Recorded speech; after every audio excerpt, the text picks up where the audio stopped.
Yes. I didn't get the memo. We're a little more mellow on this one. We dress like the Okay. men. Good evening, everybody. I'd like to call this December 12th meeting of the Northfield Township Board to order. Please stand for the invocation and pledge.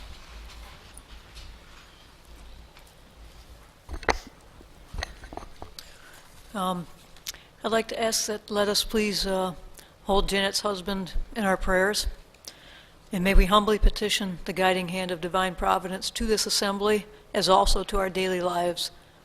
May the blessing that is Jesus and thy wisdom and compassion penetrate our preoccupations and shine light and love to all. Amen. Pledge allegiance to the flag of the United States of America and to the republic for which it stands, one nation, under God, indivisible, with liberty and justice for all. Please call the roll, Clerk Manley. Bellinger, Here. Zelenak, Present. Shockley, Here. Manley here, Otto, Here. and Chick and Dockett are absent with notice. That's correct. Okay. You have the consent agenda. Do we need anything withdrawn from that to discuss later? Yes, I got the minutes, please. A couple Okay. questions on the minutes. Okay, both of them? Yeah, I think it's just a simple typo on one, and there's a some clarification on the other. Okay, so both minutes are being withdrawn. We will take them as number 15 on the agenda. Any other of the reports being withdrawn at this time? Okay, hearing none, we will just take the minutes out. Okay. I guess at this point, I would ask if anyone has any questions potentially of Ms. Averill for later in the meeting. Otherwise, we could let her go at this point. Yes, I just wanted to ask Tammy if how did the Christmas gala go? And I had a question regarding the portrait group too, what that is. Yes. You. Let me see if I can.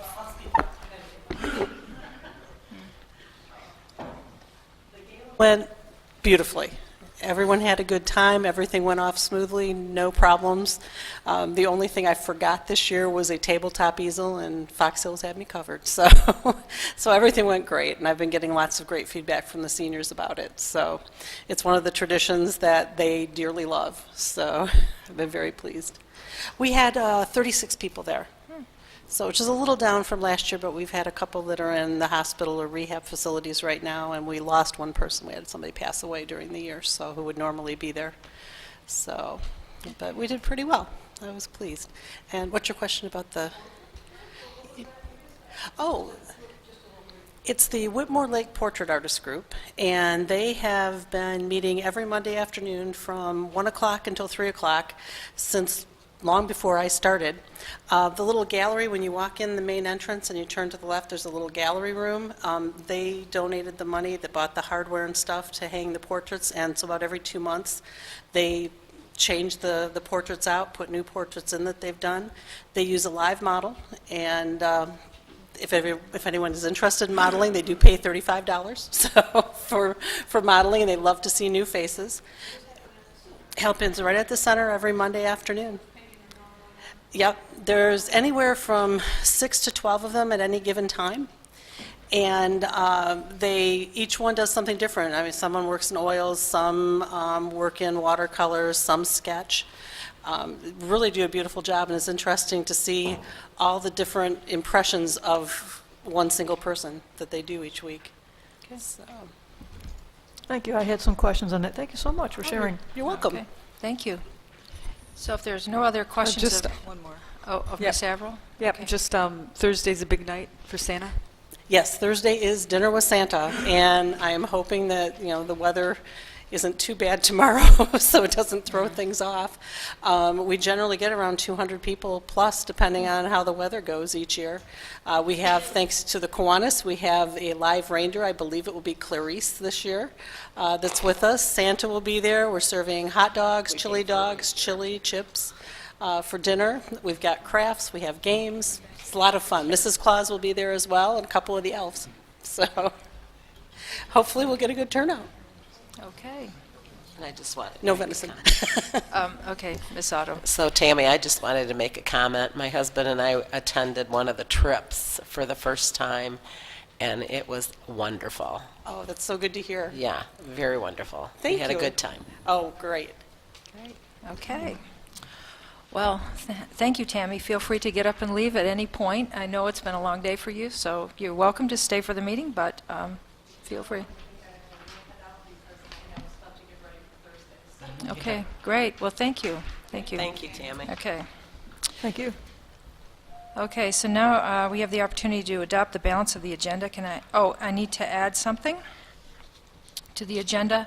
I need 3.1 and 3.2. We have at your places from Chief Wagner, termination of the contract with MMPW Services for snow plowing, and 3.2 would be approve the contract with J&M Landscaping. Did we make a motion on the consent agenda? No, we didn't. Okay, then we'll make a Okay. motion. I thought Go we ahead. Go ahead. Do we still have questions for, we The asked rest of the Tammy, do we have any department heads. questions for other department heads yet? Or what kind No, of? the consent agenda is, we're consenting and we don't have to ask questions. Yeah. Okay, well, so- maybe another question for another department head perhaps, if we're not. Okay. Okay.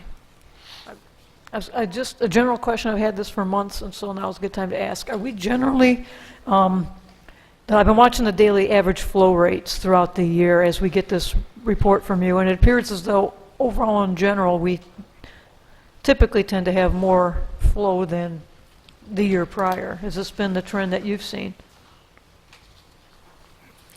No, I don't think so. It all depends on the weather. If we get a wet spring, that throws the whole year off. Dry year, it brings it down. I think actually, if you look back 30 years, our flow is actually less than it was 30 years ago. Okay, thank you. But Great. we had a very wet fall this year, didn't we? Yes, we did. Yeah. Okay. Thank you. Okay. So I'll make the motion to accept the consent agenda minus the minutes as presented. Okay, we have a motion. I'll second. Motion by Ms. Otto and a second by Ms. Manley to accept the consent agenda? Okay.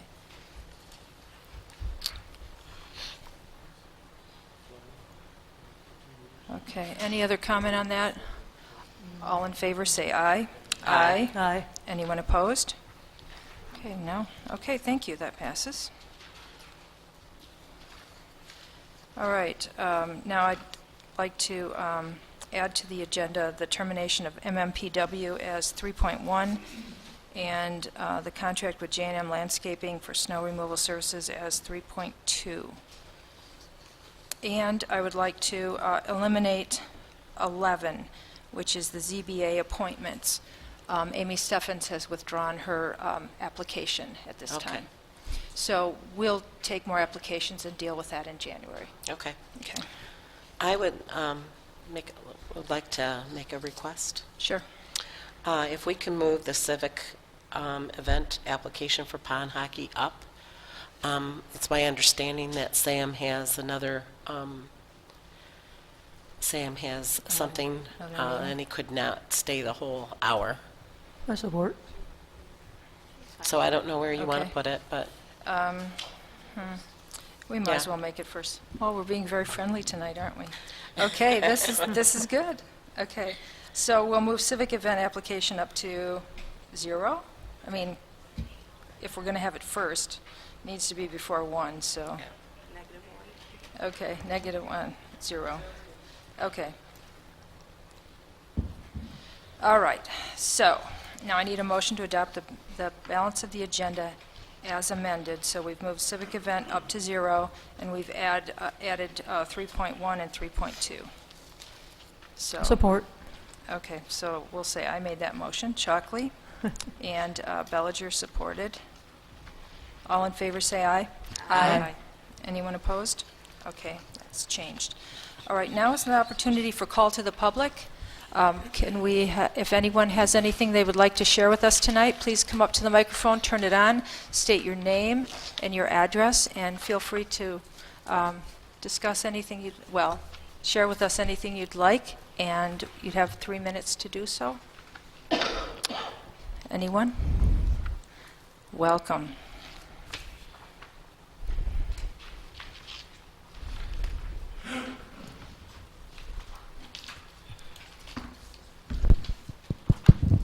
Hello, David Gordon, 5558 Helena Road. Happy holidays to everyone. I hope they find you happy, healthy, and prosperous. I had a couple of questions. Before I did that, the meeting last time went so long, I really didn't have any desire to say anything. But at the last meeting, the board voted to spend $88 to give Mr. Dockett special treatment so that he'd get paid before he left. I understand accommodating Mr. Dockett. I just don't think that the township taxpayer should be picking up the $88. If he wants special treatment and special checks written that nobody else is asking for, then the $22 every quarter for every check, I think, should be coming out of his pay, not our taxes. He's not here to comment, but that's what happened at the last meeting, and I don't believe that in the motion there was anything about whether the $88 would be paid or not. I know Trustee Otto offered to pay it, but that didn't get into the motion, so I don't think the costs involved were actually part of the motion. Anyway, small item. There's a couple of questions I'd like to address that hopefully you can address at the appropriate time. Madam Supervisor, in your report, you have a long paragraph there about land preservation. Thank you for this report. It outlines essentially what you learned at a meeting, which is that Ann Arbor Township raises over $6 million over a 20-year period with a .7 mills. Scioto Township is raising $600,000 a year with half a mill. Webster Township, right next door, is raising $200,000 with half a mill. I assume we'd raise about the same. I'd like to find out whether or not what a half a mill would raise for our community. So far, together, Webster, Scioto, and Ann Arbor Townships have preserved 3,000 acres of property, which I think is outstanding. What I didn't see from the supervisor's report was a recommendation for us to be doing the same thing. I was hoping to see that. When do we get our turn to start preserving land? In regards to the same issue, Treasurer Zelenak had a report as the member of the Land Preservation Committee regarding the bylaws. I know that it was more than a couple of months ago that she was in front of this board with the bylaws, and there were a number of issues raised regarding the bylaws, and Trustee Zelenak asked that those requests be forwarded to her. I'm curious whether or not anything has been forwarded from the people that were having an issue. The other item I wanted to talk about was the county health report, which is in the supervisor's report. It says the Whitmore Lake health report. I don't know if it's Whitmore Lake or Northfield Township. It was an interesting geographical area that includes Whitmore Lake, But not the whole township? not the whole township. Okay. No. There were some very weird statistics in there. 39% of the people reported that they had a depression diagnosis. 12% reported that they were shooting up to get high intravenously. 77% reported that they were overweight or obese. And yet 83% of them said their health was excellent, very good, or good. So I don't even know what we're supposed to be getting from this report, but it was really quite humorous. I don't know how we're supposed to understand what that information means and what we're doing right and what we can do to improve that. Lastly, in terms of spending, you've all been serving at least a year, and some of you more than a year, and there's all types of talk about spending for various projects. I'd be very interested as a resident to know, and I would hope you do too as trustees, what's the baseline that we're working with? how much money do we need, and do we have enough coming in taxes to pay for the infrastructure that we already have? Police, fire, this building, the wastewater treatment plant. Do we have enough money before we start spending for new projects to maintain what we already have? I think it's an important thing to have. Okay. And I would urge you to get that before you commit any more tax dollars. Lastly, the packet. The orientation for the spreadsheets used to be readable. Now it's all turned back sideways again. It's hard to figure out what's what. I hope you can bring it back to the way it was, because that would be helpful for people that actually go and look at the packet. Thank you. Thank you for your comments. Do we have anyone else who would like to share with us at this time? Okay, seeing no one, we'll move on to board member comments. Is anyone, Ms. Bellinger? Yeah, just want to say it was a very fun team effort. I enjoyed that. Decorating the downtown was a lot of fun, and I understand we're going to have some fun here at the Public Safety Building soon, too. It was great fun. We cleaned up and decorated, and we've gotten a lot of great feedback on it as well. It was a good time. Thank you. Thank you. Yeah, thank you. Ms. Zelnok? Sure. First, I'd like to wish everybody a happy holiday. In case our meeting goes long and we don't have the opportunity at the end, have fun with your family and friends, and good health to all. And then next, as far as the land preservation, if we did a $500,000, it'd be around $142,000 that we'd collect. And then as far as the bylaws, yes, we did get the changes to land preservation. I was not at the last meeting, so I will get an update. And I think most of the changes came from Trustee Otto, so my recommendation will be that her and I work and get it finalized. Once after we have our meeting this coming Thursday, then we'll be in a better position to wrap that up. Okay, thank you. Anyone else down here? No? Okay. I'll address other I comments. was just going to respond to David and tell him, yes, I did respond. Okay. I didn't see a hand. Okay. I'll, when I get to my supervisor's report, I'll mention a couple things. Okay. The next item is correspondence and announcements. Do we have anything that anyone needs to share at this time? No? Okay. We'll move on to the ZBA report. Ms. Otto. There was no ZBA for the month of November. There will be one, I am told, for the 18th. Right. Okay, thank you. Can you please repeat that? You'll be meeting when? The 18th? did you On the say? 18th, there will be a ZBA meeting on the 18th. We have not received our packets yet, though. Okay, thank you. Planning Commission report was in your packet, but Yeah. Ms. Chick wanted Ms. Otto to read it. Yeah, Janet wasn't able to be here tonight, so she asked me if I could read it for the board. The Planning Commission met on December 6th. There were 3 items of discussion: zoning amendments and project approval procedures, which included zoning ordinance flexibility, zoning ordinance amendments, zoning ordinance housekeeping issues, and creating a pamphlet, and 7 steps or project approvals to help guide the applicant through the process. Proposal to update the master plan, which was an agenda item tonight, and then update to the PC on the RFP process by the board for release. One item, a discussion that was suggested by the commissioner, maybe to present at the meeting with an applicant after some commentary from the commissioners. It was unanimously agreed that this was not a good practice, as it would be perceived as a conflict. It could be seen as collusion or favoritism or influence, since the PC, or Planning Commission, is recommending a commission to the board, which would be the Township Board. Further, Janet said she would like to propose that our Township Board members follow the same policy. We have a manager, a zoning administrator, a planner, and an amazing Mary Bird who will have all the information and the ability to work with applicants and carry them through the process without the presence of board members or members that could have the appearance of collusion, favoritism, or influence, especially since board members vote on approving or denying.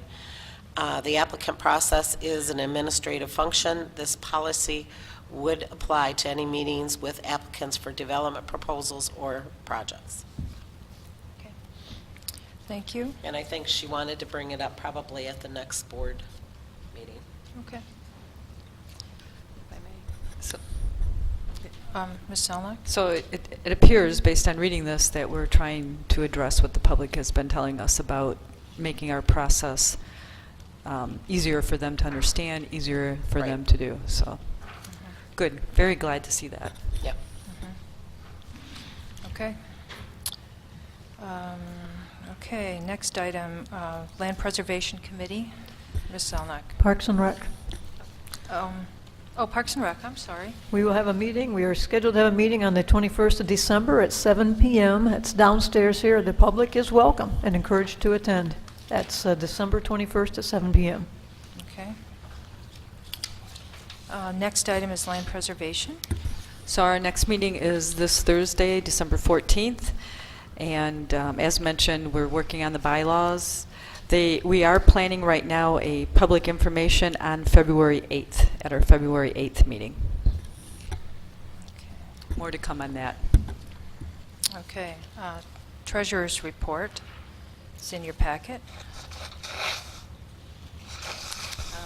So the report that I put together it shows us our investments as well as our total checking. So our investments right now is $1,063,112.65, and our checking accounts we have $2,890,710.38. So if there's any questions on that, I'll take them. No questions? Okay. The fund balance report is in here. Any questions on that?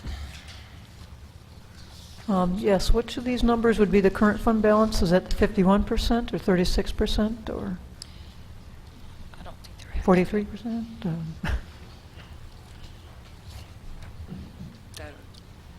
You or me? You go ahead. So, because there's so much flux through the year, I would look at your our amended budget as the balance. And we do have amendments proposed tonight, so that amended will come up around 73-74%. But I think that one shows the most accurate of our projections, and we amend it as we go through the year to take into account increased revenues or increased costs, as well as decreased revenues and decreased costs. So I think that column to me is the most representative of where we are. And at this point, it's 51%, and we are going to, or at least propose some budget amendments later tonight. Thank you. Great. Okay. The next item is Supervisor's Report, and I did want to mention under the Land Preservation Committee, Land Preservation for Local Governments that we did attend. There were talks, a lot of discussion about different ways that a millage request could be put together, and perhaps combining land preservation with parks and recreation. You know, if we're talking about non-motorized trails, there might be wider support for something like that. It could be done as an SAD, a per parcel charge instead of a millage rate. So there were a lot of things to discuss about this, and I think the Land Preservation Committee could consider different options, and you know, if it appeared to be widely accepted, we could actually put it on the ballot at some point and see what the voters think. So that was the land preservation. The DDA met. We have a proposal that will come to us in January or February for the DDA to manage Barker Road. So that'll be next month. The health improvement plan, what you did see attached to my report were the health findings that were passed out at that meeting. And Ms. Otto was also at that meeting. And I thought it was interesting also that so many people thought their health was great, but they did have some of these other challenges. So, and the mental health portion on the back where it says 39% of Whitmore Lake residents reported a depression diagnosis, that is an any time in their life depression diagnosis. And as far as injectable drugs, that's any time in their life, injectable drugs. So I thought it was high, and I thought the board should at least know that these kind of numbers were out there so that if we can have some sort of means of intervention that we at least know about it. Ms. Otto, did you have some comments on this too? The one thing that I wanted to comment on is in Whitmore Lake, in comparison to the rest of Washtenaw County, we're at 12% of drug abuse. We're at, and I was very surprised, Bill, that they named heroin as our major issue in our township. Yeah, I don't know where they get their information. Either do I, but I mean, I was But- just like totally surprised. We've had this conversation before, and have we seen an increase in heroin use and overdoses? Yes, but to my knowledge, I can think of 2 deaths in the last 5 years Oh, okay. of heroin overdoses. Now, we've had overdoses where they didn't die, but when you compare that, or where I hear the other numbers in other local communities near us, we don't, knock on wood, seem to have the problem. And I don't want to say that the problem's not there. It is. Yeah. But we see, in traffic stops and stuff like that, we see more marijuana and cocaine than heroin. So. Okay. I was told that they actually made phone calls, and it was a more of a scientific survey than I would have thought. It wasn't just somebody filling in dots on a, Survey Monkey or something like that. They actually did make phone calls, and there was a grant or something for that. So it was interesting. Yeah. So I just thought it would be helpful for people to know that that's some interesting data anyway. And then the last thing was the Urban County Executive Committee I attended. There is a non-housing community needs assessment survey that is available online. So I'd like, the rest of the board and anybody out in the public, they can access that survey and record what you think the community needs. So like for the senior center, or, there's sidewalks, there's all sorts of things. So check my report out and find the link, but it's available through December 29th, and feel free to answer that. Okay. Any other questions about my report? All right, Mr. Ains. First, I'd like to mention that the supervisor and I both attended the land preservation meeting over at Scioto Township. And I did have opportunity afterwards to stop by their township hall and discuss sewer rates, sewer hookups, and also personnel in the office and what kind of salaries. So I am trying to do extra research when we happen to be in the area. In addition to my report, I did want to bring one matter to the board's attention. You had authorized the city's attorneys and I to be a representative of the board to meet with a prospect for using the rest of this second floor of this building and to start negotiations of possible use of that. We have met with them, and originally they were looking for 2,400 square feet, which is roughly half of what's remaining in undeveloped here. And today when we met with them, they said they're looking now at 4,600. So what that would basically do is take up all the vacant land, or space. It would bring it right up to the carpeted area. And I needed to get some idea from the board whether that was something you were open to, not that you're making a decision, but whether you're open to leasing the full area to somebody or not. If not, then we don't want to take their time to discuss it further. But it appears that it would be of value to go ahead and discuss it further to me, but I wanted to get your input. Should we put this on the agenda? We may not have time. we don't have to, I mean, he's looking for impressions at this point, and... Yeah, we haven't signed anything, No, so. right. Well, I would say go ahead. I would approve it. I'd say go ahead. Yeah. Yeah, that's all I was looking for tonight. We would bring it back to you with the proposed lease and that sort of thing as an official item of business at a later time if we reach a consensus. So thank you very much on that. Okay. That ends my report. Okay, thank you, Mr. Ains. Okay, the next item on the agenda is the civic event application.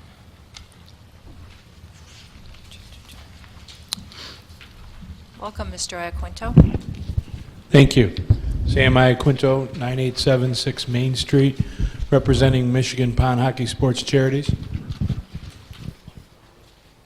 Okay. So you're going to have ice this year?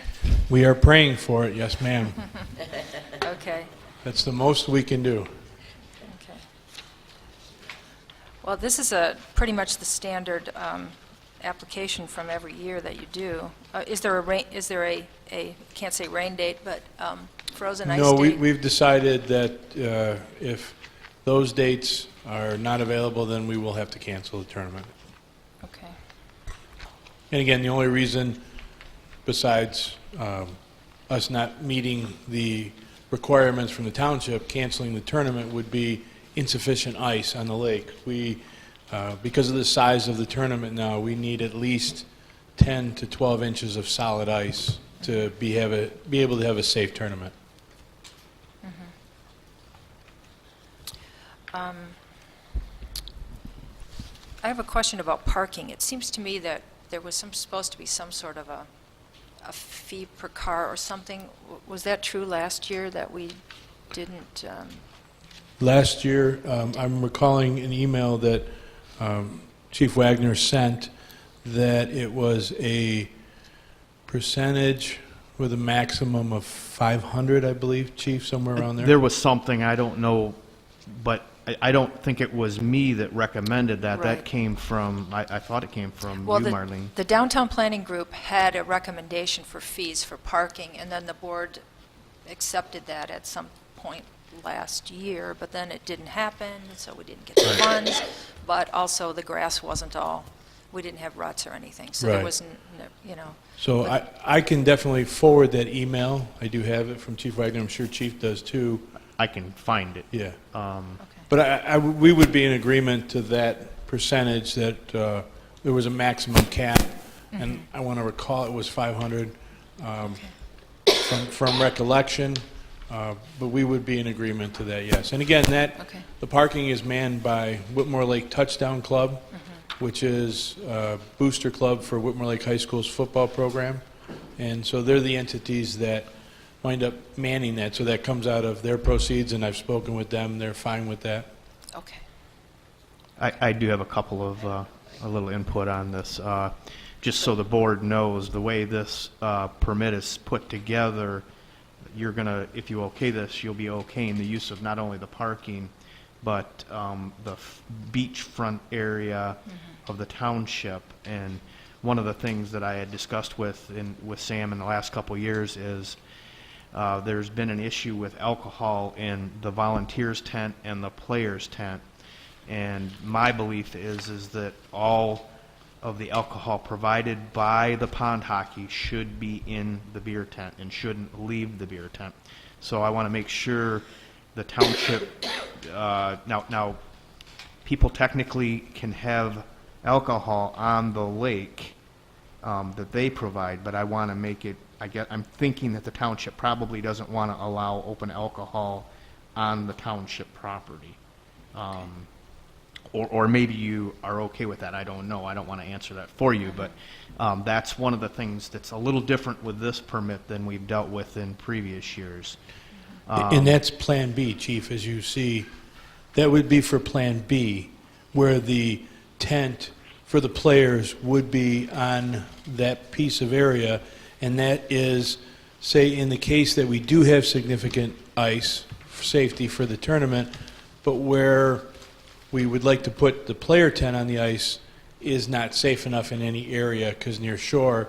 So that would be Plan B, where we would ask, and we did have that included in last year's as well, that Plan B was utilizing the beachfront area of the township property for the player tent.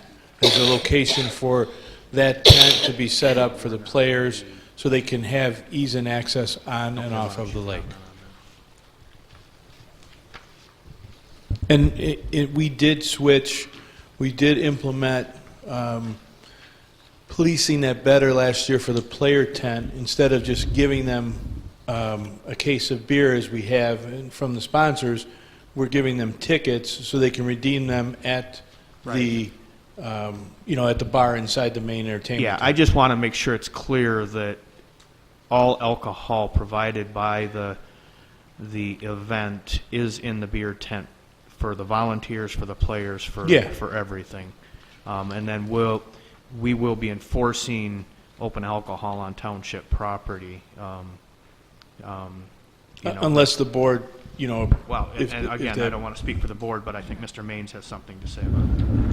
Yeah, I think if there's potentially going to be alcohol on township property, before we agree to that, I think we better contact our insurance company to make sure we wouldn't need to purchase a separate rider and things of that nature. I dimly recall having had this happen in the city of Brighton before, and there was a separate policy that needed to be purchased, and et cetera, et cetera. So I wouldn't want the board to say yes to that without conferring with insurance.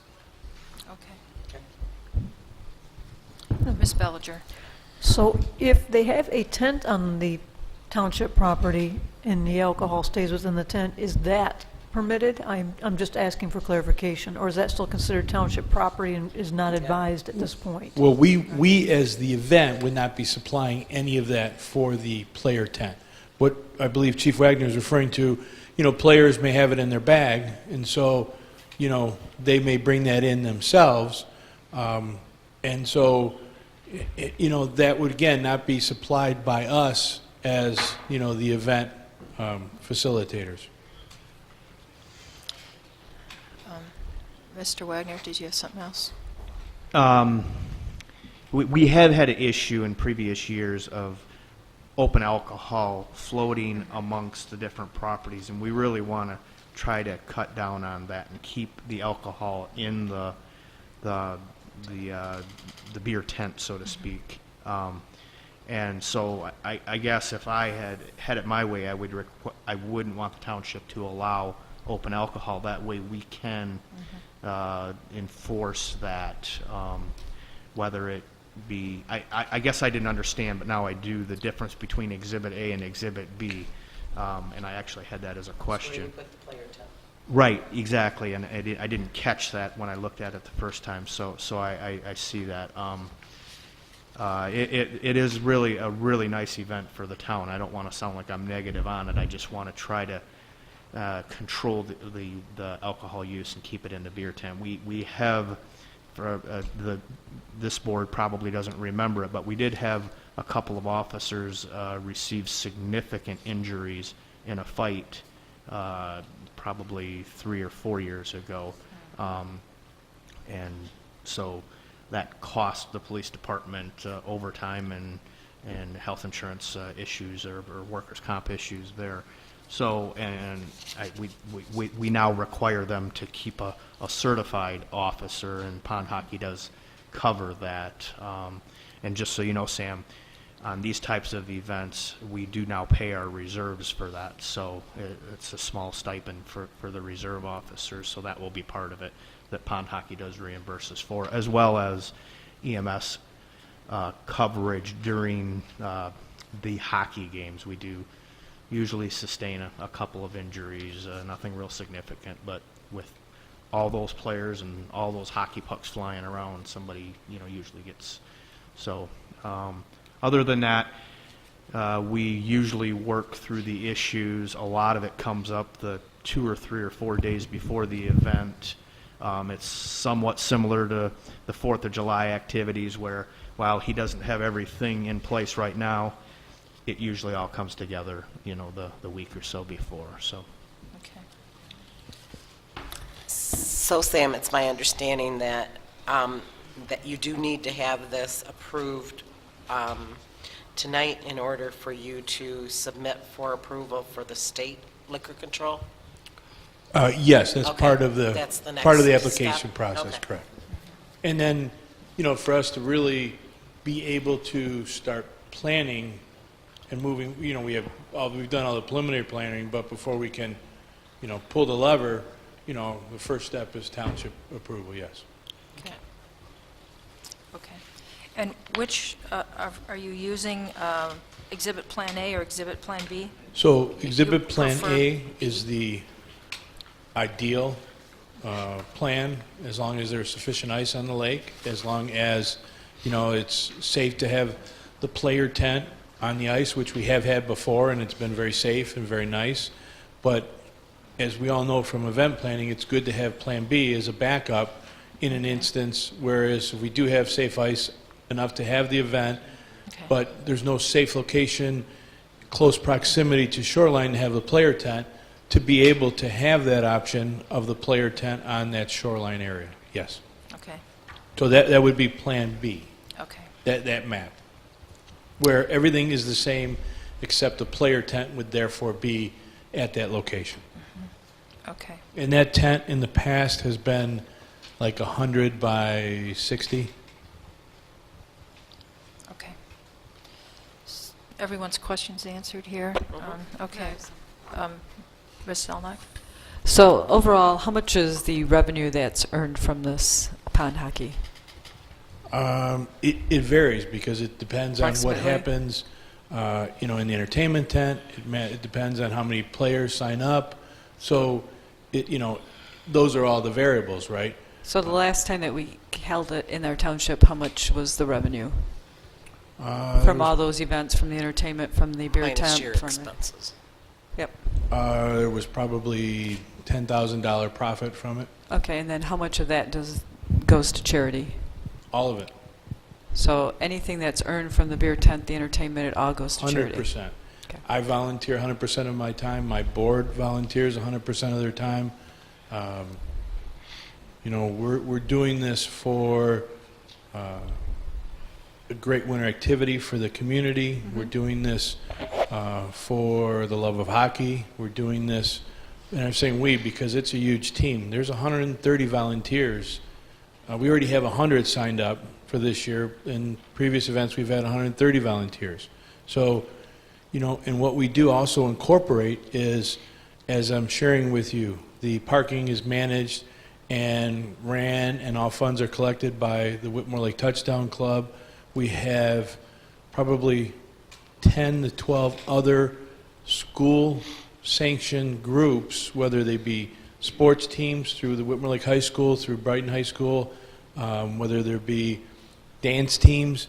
They come in and they help during the event to do cleanup, to do setup, to do any other items that they can help out. And then what we do is to do scorekeeping, and then we cut their groups checks for their assistance depending on how much time they're involved and what they're doing and what they're helping out with. So some groups make $500-600, some groups make $2,000. So all of the money that is created through this event is passed back through to all of the school districts in our area. And again, the main focus and the main funding is the pay-to-play participation fee for high school athletes in our school district, in Brighton, in South Lyon, in Pinckney. In Whitmore Lake, it's, I want to say, $125 or $150 per student to play a sporting event for that season. And if a family can't afford to pay that, the athletic director reaches out to me. I don't ask the name of the family. He just says, I have 1, 2, 3, 4 students. This family can't pay that fee. Can you cover that for this semester? And then that's where we go and we cut checks for it. So that's the purpose of this event in Michigan Pond Hockey Sports Charities. Okay. And then for the parking, if I take it from reading this that you're asking to use the township property for parking? That is correct, ma'am. And that was That's what we did for last year's event, asked to do last year's event. Again, last year's event was Right, canceled, right. but that's what we did ask to do for last year's event, and the board did approve that, yes. Yeah, and then for that, I guess Pond Hockey will prepare the lot sufficiently for parking, Oh, safety yes, reason? ma'am, and we would go ahead and take care of any, ruts, damage, et cetera, that, are generated through the cause of the event. I would go through the property with Chief Wagner first, so that, anything that is there now, we would probably still help fix, but if it's there before we come in, it's not from our event, so. Okay. One other, on one of the pages on your help sheet and tips, some of the names need to be updated. That, we actually provide that document to him, so Okay. we Yeah. need to do All right. that. All right. That's part of, yeah, that's on the application stuff. I don't fill out any portion of that. Sorry. That's my questions. Thank you. Okay. Okay, I'd like to make a motion. I'd like to make a motion to approve the civic event application of the Michigan Pond Hockey Sports Charities with reimbursement for parking to be as established for the last, which was 2017 tournament, and with the condition that no open alcohol be allowed on township property, and further that the parking area, the condition of the parking area be restored afterward. I'll support. In the spring, yeah. I'll support. Okay, so it's a motion by Chalkley and a support by Otto. Do we have any more discussion? I have a question. When you say restored, we're not going to do it right after the No. event. It would be, spring. In the say by spring. May. Okay. In the perfect. spring, Just yeah. wanted to make sure. Yep. We're not that harsh. In the spring. Melt the snow. Okay, hopefully it'll be good and frozen. Yes. Okay. So roll call vote, please. Bellinger, Yes. Zelenak, Yes. Chalkley, Yes. Manley, yes. Otto. Yes. Okay, that passes. Thank you very much. Good Thank luck. you very much. Looking forward to cold weather and a good solid lake. Okay, thank you. Okay, the next item on the agenda is the hiring of wastewater treatment plant operator Hunter Lewis. And I would like to make that motion to hire Hunter Lewis to the position of Plant Operator 2 at the beginning salary of $30,000 per year, contingent on passing all of the required background checks. Support. Motion by Chalkley and support by Bellinger. Any discussion on this item? Okay. Yeah, I'd like to just ask generally, what experience Sure. do you recall that he may have? I didn't hear that question. I'm asking for experience of the applicant, just a general. He has no experience in wastewater. To get a experienced wastewater operator is more money, and we were looking for an entry-level person, and we had 2 applicants that actually pursued this before we had an opening. So, and I knew this guy, and Brian knew another guy, and I interviewed them both, and I had Mike sit in on the interviews too, and it was really, really close. We all agreed we could have went with either person, and Hunter has a little bit more, he's got some background in machinist, so he's going to work in the lab, so we thought maybe a little bit of the precision work that he did before would help in the lab. And he's currently in school, and he asked before what kind of classes he could take to further his education, so it would help him in this job also. So that's why we ended up with him. Sounds Okay. good, thank you. All right. Do we need a roll call vote, or can we do a voice vote on this? Roll call vote. We'll do a roll call. Otto. Yes. Manley, yes. Chalkley. Yes. Bellinger, Yes. Zelenak. Yes. Okay, that passes. Thank you. I'd like to wish Tom Beert the very best in the new year. I know that he has left our employ, and, you know, he was a good employee. So. Okay, great. Well, thank you. Okay, next item. Oh, okay. If there's nothing else, well, no, you stay around for a little while. Okay. All right. Does anybody want to make this motion? Otherwise, I will. Okay. I move to hire Jessica Burns as a paid on-call firefighter, contingent on successful completion of background checks and physical. Support. Okay, motion by Chockley, support by Zelnok. Any discussion? Okay, all in favor, say aye. Aye. Anyone opposed? Okay, that passes 5-0. Thank you. All right, the next item, I would like to make a motion to hire Tracy Yerkernis for part-time clerk dispatcher from January 2018 until July 1st, 2018, at the rate of $20 per hour. Starting July 1st, Tracy will become a full-time clerk dispatcher and be paid at the rate of pay for that position. This is contingent on successful background check. So, motion by Chockley. Any support? I'll support. Support by Otto. Okay, any discussion on this item? I do. Go ahead. Chief, so what would be the full-time rate then, once she comes on full-time? Oh, it would be the same that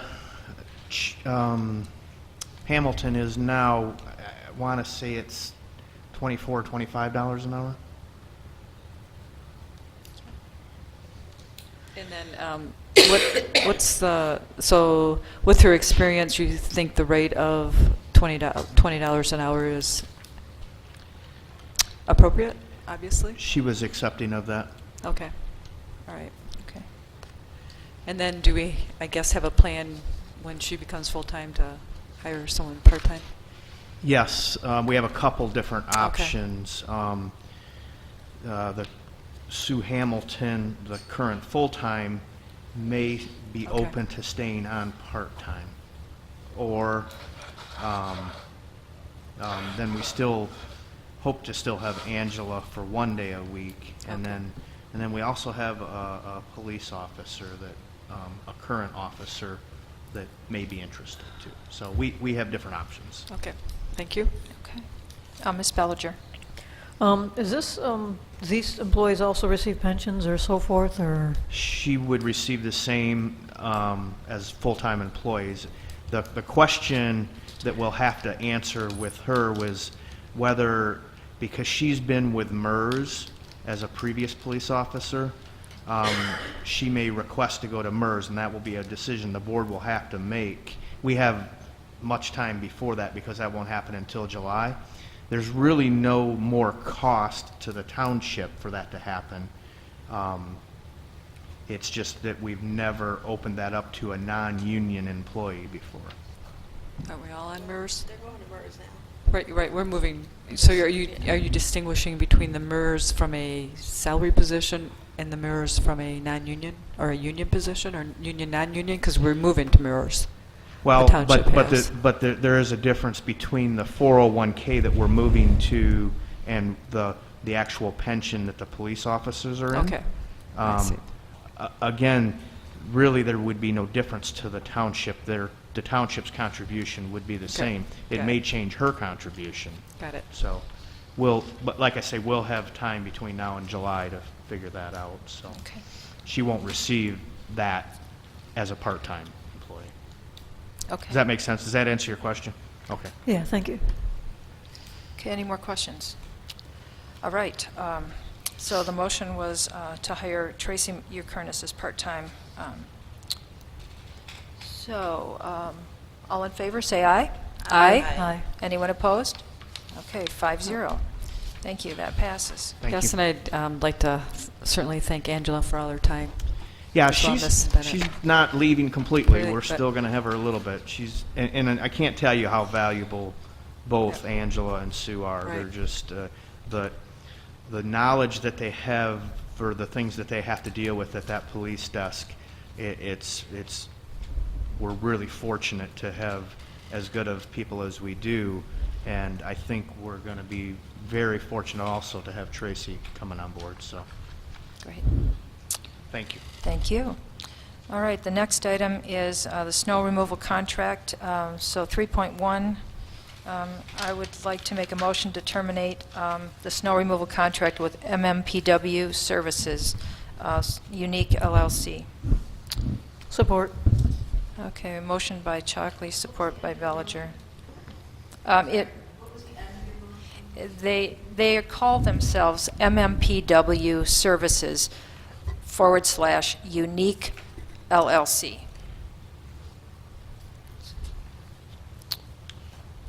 Madam Supervisor, Go ahead. could we just add to the motion pursuant to paragraph 9, parens 2 of the contract, Okay. and direct our office to work with Director Wagner to provide the appropriate notice? Okay. All right, so let me amend my motion here. I move to terminate the snow removal contract with MMPW Services, Unique LLC, pursuant to Section 9 of the contract, default and remedies attached, and direct the attorney to work with The chief. Chief Wagner to notify notify them. MMPW. Okay.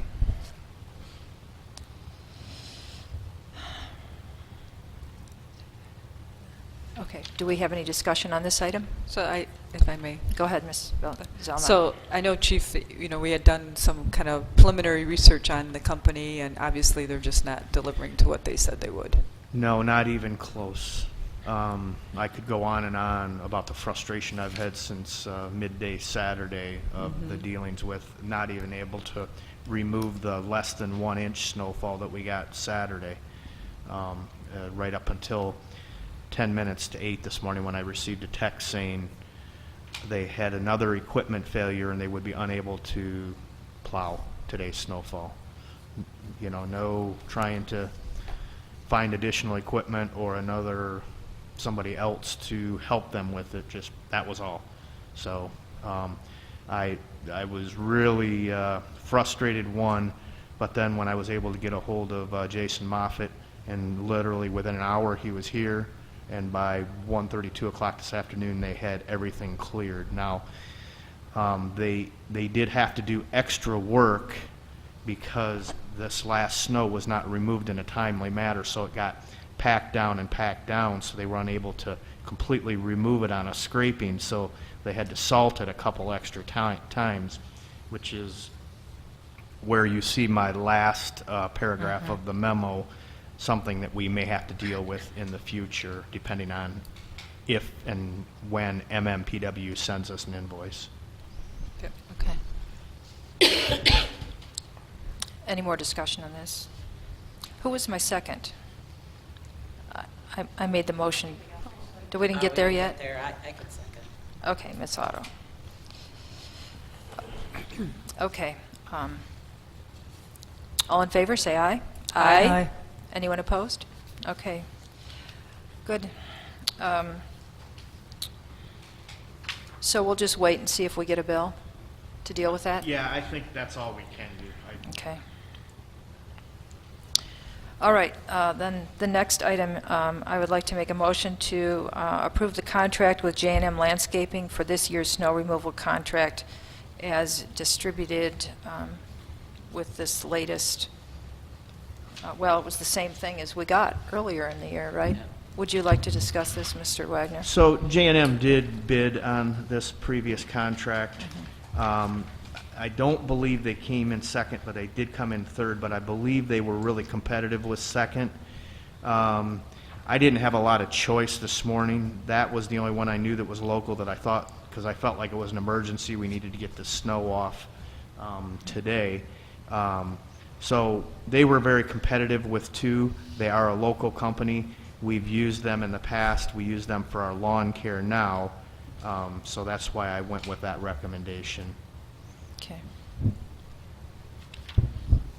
And we have always had good results from them in the past, right? Yes. Okay. The results are fine. Yeah. Okay. All right. All in favor, say aye. Aye. Aye. Anyone opposed? Okay, that passes 5-0. Okay. Can you please restate the motion?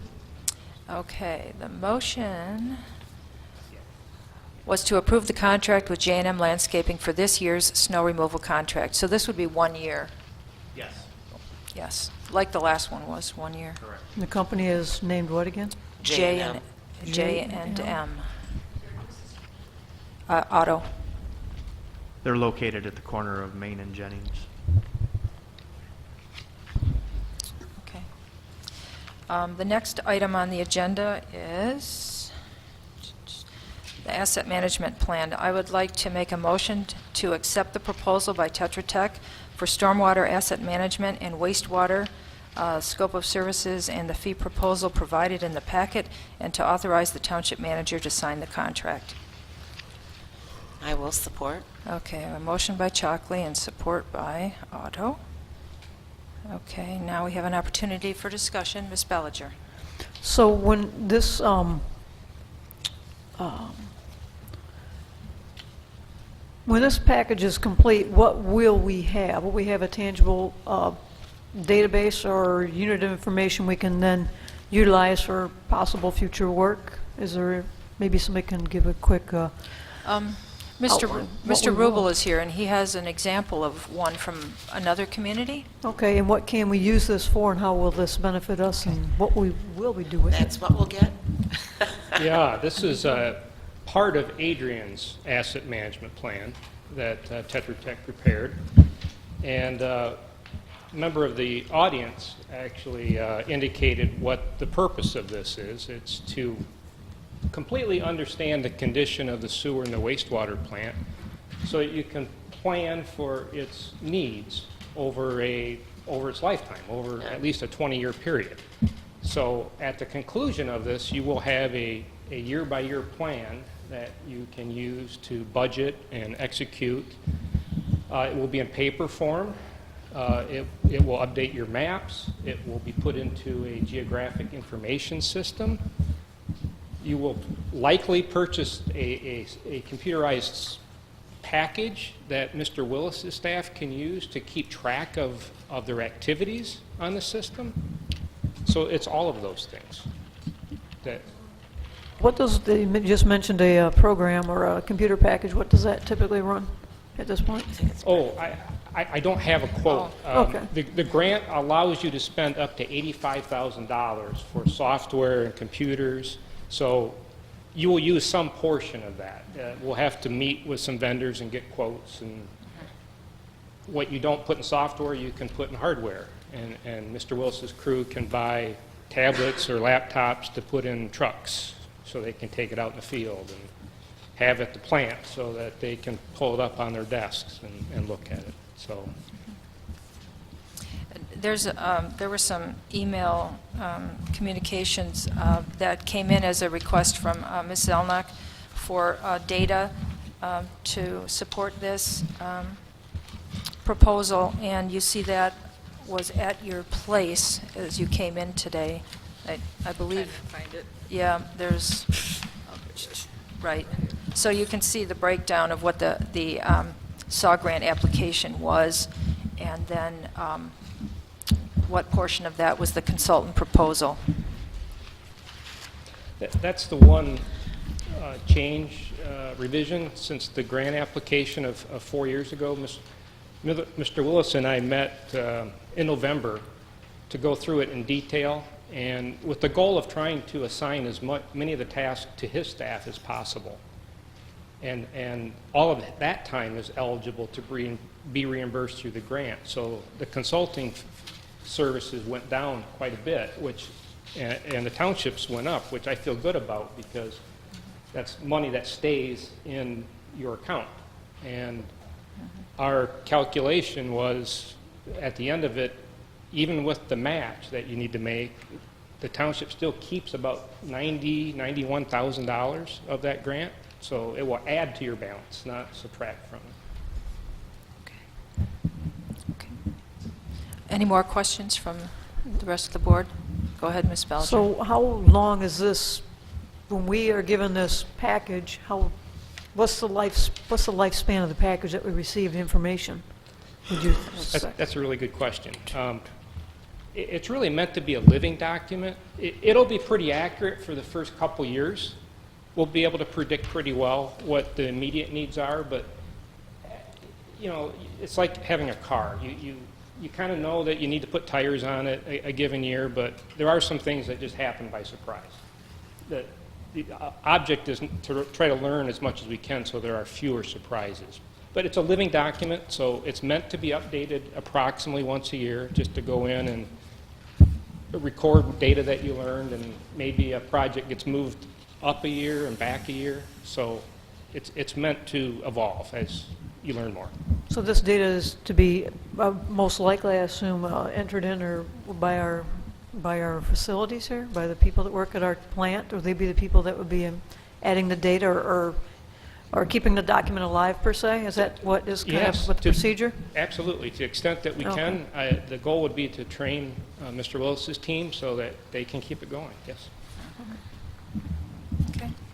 Very good question. Okay. Ms. Zelnok, do you have a So question? my concern is basically the $360,000 without going out to maybe another firm to see what they would do. I know that we have been with Tetra Tech for a very long time, and I understand that. It's a concern just to say, yep, here's $360,000. I know you're going to do what you've indicated.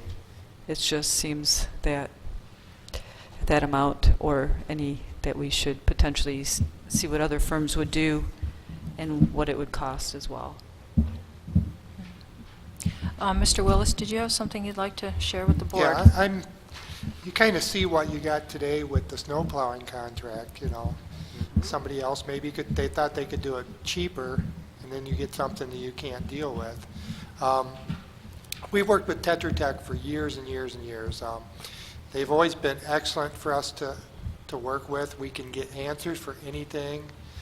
When any kind of project starts, they come to us first and get our take on stuff, and then work throughout the project with us, not just telling us this is what it's going to be. I highly recommend we go with Tetra Tech. I'd hate to see us try and go out for bids. Would set us back months, if not longer. We only have, 2 more years to get this done? I think you have 3. 3? 2018. And if we start with a new company, all the information that Tetra Tech's had over the years, they're going to have to gather that information that Tetra Tech already has. And I think it would require a lot more work from us, too, to get them on the same page to start with that we have Tetra Tech doing right now. So I recommend we go with Tetra Tech to get it started. And it's not coming out of our budget, per se, because it's coming from the SAW grant. So it's money that we're not spending out of our budget, and you don't know what we're going to get with somebody else. So that's my take on it. Mr. Ains has Thank a you. comment too, but would you? Go ahead. No, the only comment that I wanted to make is that it is vital for the township to partner with a firm that knows our township. And if we have to go into a bid or rebidding, all we're doing is recreating the wheel each and every time. I can tell you we had lessons learned with our planners. We had lessons learned just today with the snow removal. This is a very critical project for our wastewater treatment plant that we can't just give it to anybody. Thank you. Mr. Ains.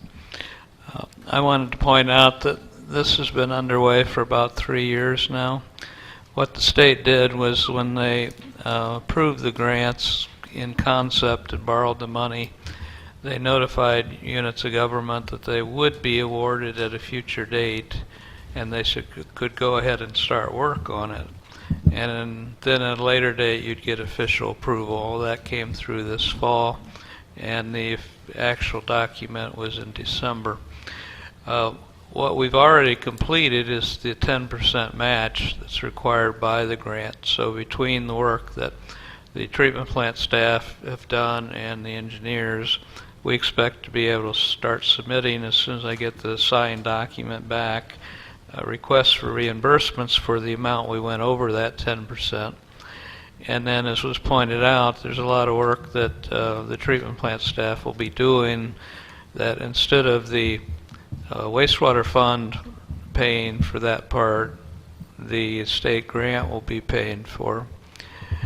Furthermore, again, the full consulting fee is paid for through the grant. This is also part of the state's approved operating license for the plant, that you are required to do this study.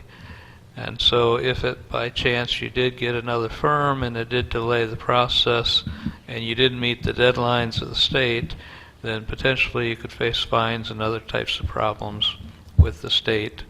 So it's been my recommendation to continue with them at this point. It doesn't mean they've got a lifelong contract with you. I do think there are other points in time in the future where you could consider whether or not you wanted to stay with them, but this is, I don't think, is the place to do that. Okay, thank you.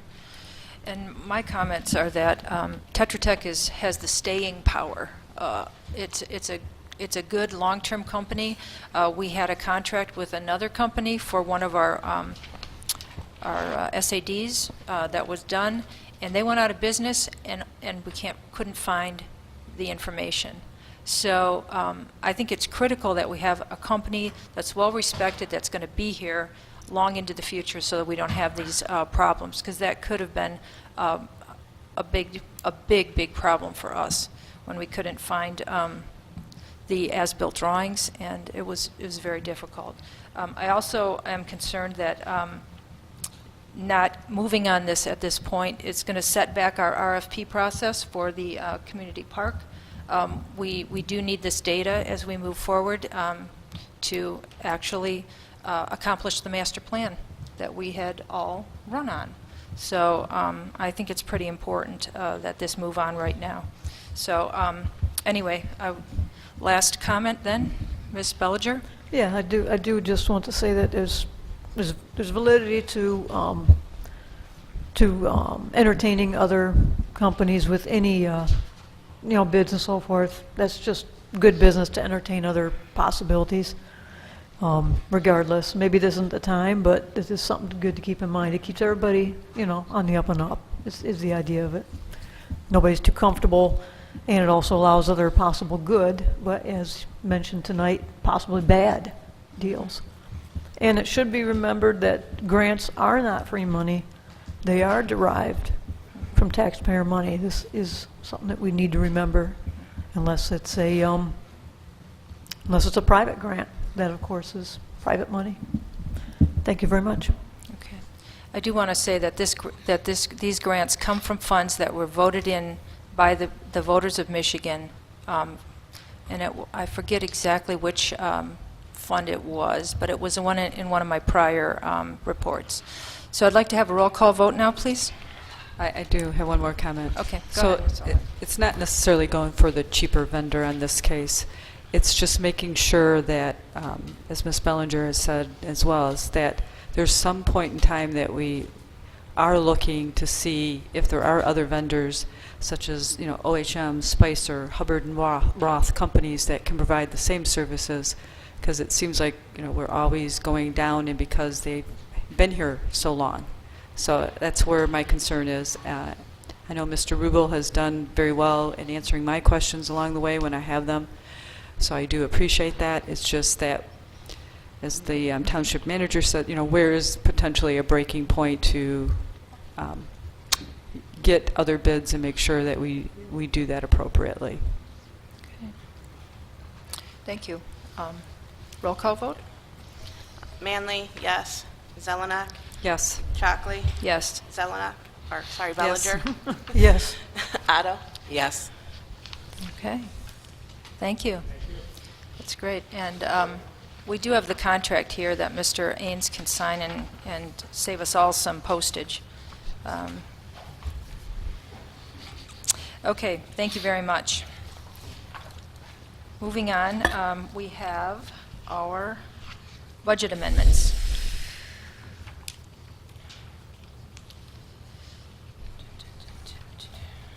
Okay. Well,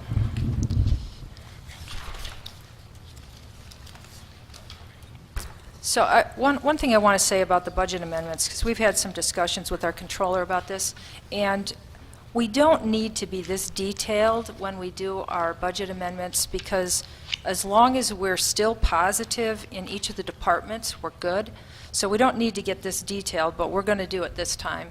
And perhaps when we do our future amendments, we won't get so picky as to $130 in this line item. As long as we're okay in our department, we're good. So anyway, but if anyone has any questions about any of these, we can talk about them now. Ms. Bellinger. Yeah, in question, I guess it's 1 of 9. Doesn't look like, yeah, I guess, okay, 1 of 9. Mm-hmm.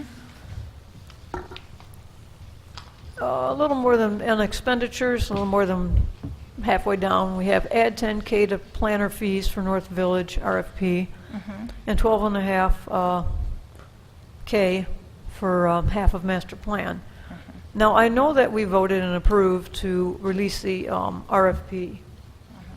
I do not recall that we voted and approved the master plan as a board. And so that is part of one question. And the other is, I understood that we had 40,000, was that correct, allocated to McKenna for this year? That's correct. So how does this, is this underneath that 40? And where is this coming from? Where is it going to? I just would like some clarifications, you know, it's, and maybe these are, that's kind of what I want to know. I have similar questions, and as far as the RFP, I thought McKenna said they were going to contain it within their 40,000.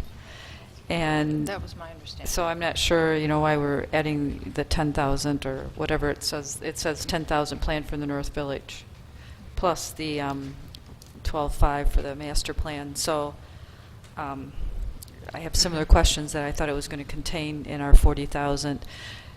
We have 40,000. I think we've spent almost maybe 10,000, 9,000 something so far. So there's still another 30,000 there. So, and you know, do we need to do the master plan right now? I think the last update was 2014. That was a, yes, that was a smaller portion of it. Yeah. Okay. So, I mean, and those are questions I have. I know we have the McKenna after this, but Okay. certainly The full whole update. master plan Right. was done in But then 2012. there was an update in 2014. And that was for the North Territorial US 23 area to get a mixed-use designation in there. And that was, yeah, a smaller section of it. So, again, I know we've been with McKenna. I think McKenna is good, but I think they're costly. If we look at the fee structure that was approved last February versus what our prior firm was, Carlisle Wortman, it's quite significant. And I do have a concern with that as a whole, is are we getting more value out of them? Because I believe it's costing us more. And that's a concern. And again, I thought the RFP was contained within their 40,000. And until we spend the 40,000, I'm not sure, you know, we need to make the amendments for the planners at this point. Ms. Manley? I thought McKenna also said that we didn't need to do the master plan until 19. So that was kind of my question also. That's what I thought that we talked about last time. That was not my understanding from the discussion. Did you have a different, take on that? I don't even recall Yeah. what the recommendation was. Yeah, I thought it was, there was a time period like 2000 from Patrick Salone, I think, was at that point, and that would have been that meeting, one of the meetings he was Like at. 2018 or Yeah. 19. Yeah. That's what I was thinking. That was quite some time ago. Right. Well, you have the proposal later in here. Mr. Ains, would you like to comment before I do on this, or? Well, my understanding when I came in was that there had been discussions about updating the master plan, and that because of the expense, it was discussed that that would be split between this fiscal year and next fiscal year. And so that would be starting sometime January through June would be that first part of it. And then July through whatever, probably December, would be the second part of it. And so that way it would be split between the 2 fiscal years. The second part of this was the RFP, which at one time McKenna did indicate that they could probably cover under the $40,000. But then as they got further into it, they determined that they did not think that would be sufficient. And while they are working on a time and material basis, that they felt that it would be better to be upfront with the board, that they thought they might need to have that additional money, rather than come back to you at a later point in time and say, well, we ran out of money and now it's time to move ahead. And on the zoning part, this Planning Commission has been talking for some time about updating different parts of the current zoning ordinance, and this ties into the concerns by the public that certain things are not appropriate or not fast enough. And so the concept was that they're presenting now is that they would do those parts of the zoning code update that could be done prior to the master plan now in this first part of this year. But it's from now till the end of the fiscal year. The master plan then would be done over the 2 years. And then once the master plan was done, they would come back and they would do the types of updates to the zoning code that are tied into the decisions that are made in the master plan. So those are the 3 components, and what they're talking about is that the 2 of those would be divided between the 2 years, and then that the RFP may very well be divided depending on when it comes in and what work has to be done on it. Yeah, that's my understanding also. When we were preparing the budget earlier in this, in May and June, I had put in the $25,000 for the master plan update, and it was, as our budget was really tight back then, I took all the extras out. And the extra was a master plan, because I wanted this board to own that decision. And I also I was concerned about our fund balance, so I had taken it out. And I took a lot of things out. You can see People's Express is put back in here. We had Parks and Rec put back in. And I do believe we need to update the master plan. I don't think it needs to be extensive, because the people have spoken, and they like the way that the community is, the township is. But there are some areas along US 23 that could benefit from some more concise or precise planning. And I'm seeing, as I talk to people and projects come in, owners come in, that we could use more limited industrial. We could use, and that would help us with our tax base. We could use some more general industrial. And I just think that we should allow the Planning Commission to take a look at the master plan to see where there may be some appropriate places for us to gain some those kind of advantages into the future. And I know we would have a lot of our business owners being happy about a few changes like that in some key areas in the township, especially along the US 23 corridor. So I think it's appropriate for the Planning Commission to take a look at that. As far as the $10K to the planner fees for the North Village, I also had thought that that would be included in the $40,000 that they have set aside. So, but I don't want to put, I do think it's important that we know up front that they think it's going to cost $10,000 to manage that project. And if no developers come, we don't spend it at all. So it's kind of it's a planning. At least we're putting it in there, so it's a planning number for us, and we're not taken by surprise later. As far as the cost for review of the zoning ordinances, I mean, we all know that there's issues with our zoning ordinance. When I was on the Planning Commission, we did get through several articles of the, and improved several articles in the zoning ordinance, but there is more work to be done, and the Planning Commission is the body that should be taking a look at that, and with the consulting of the planner to see where things can be improved.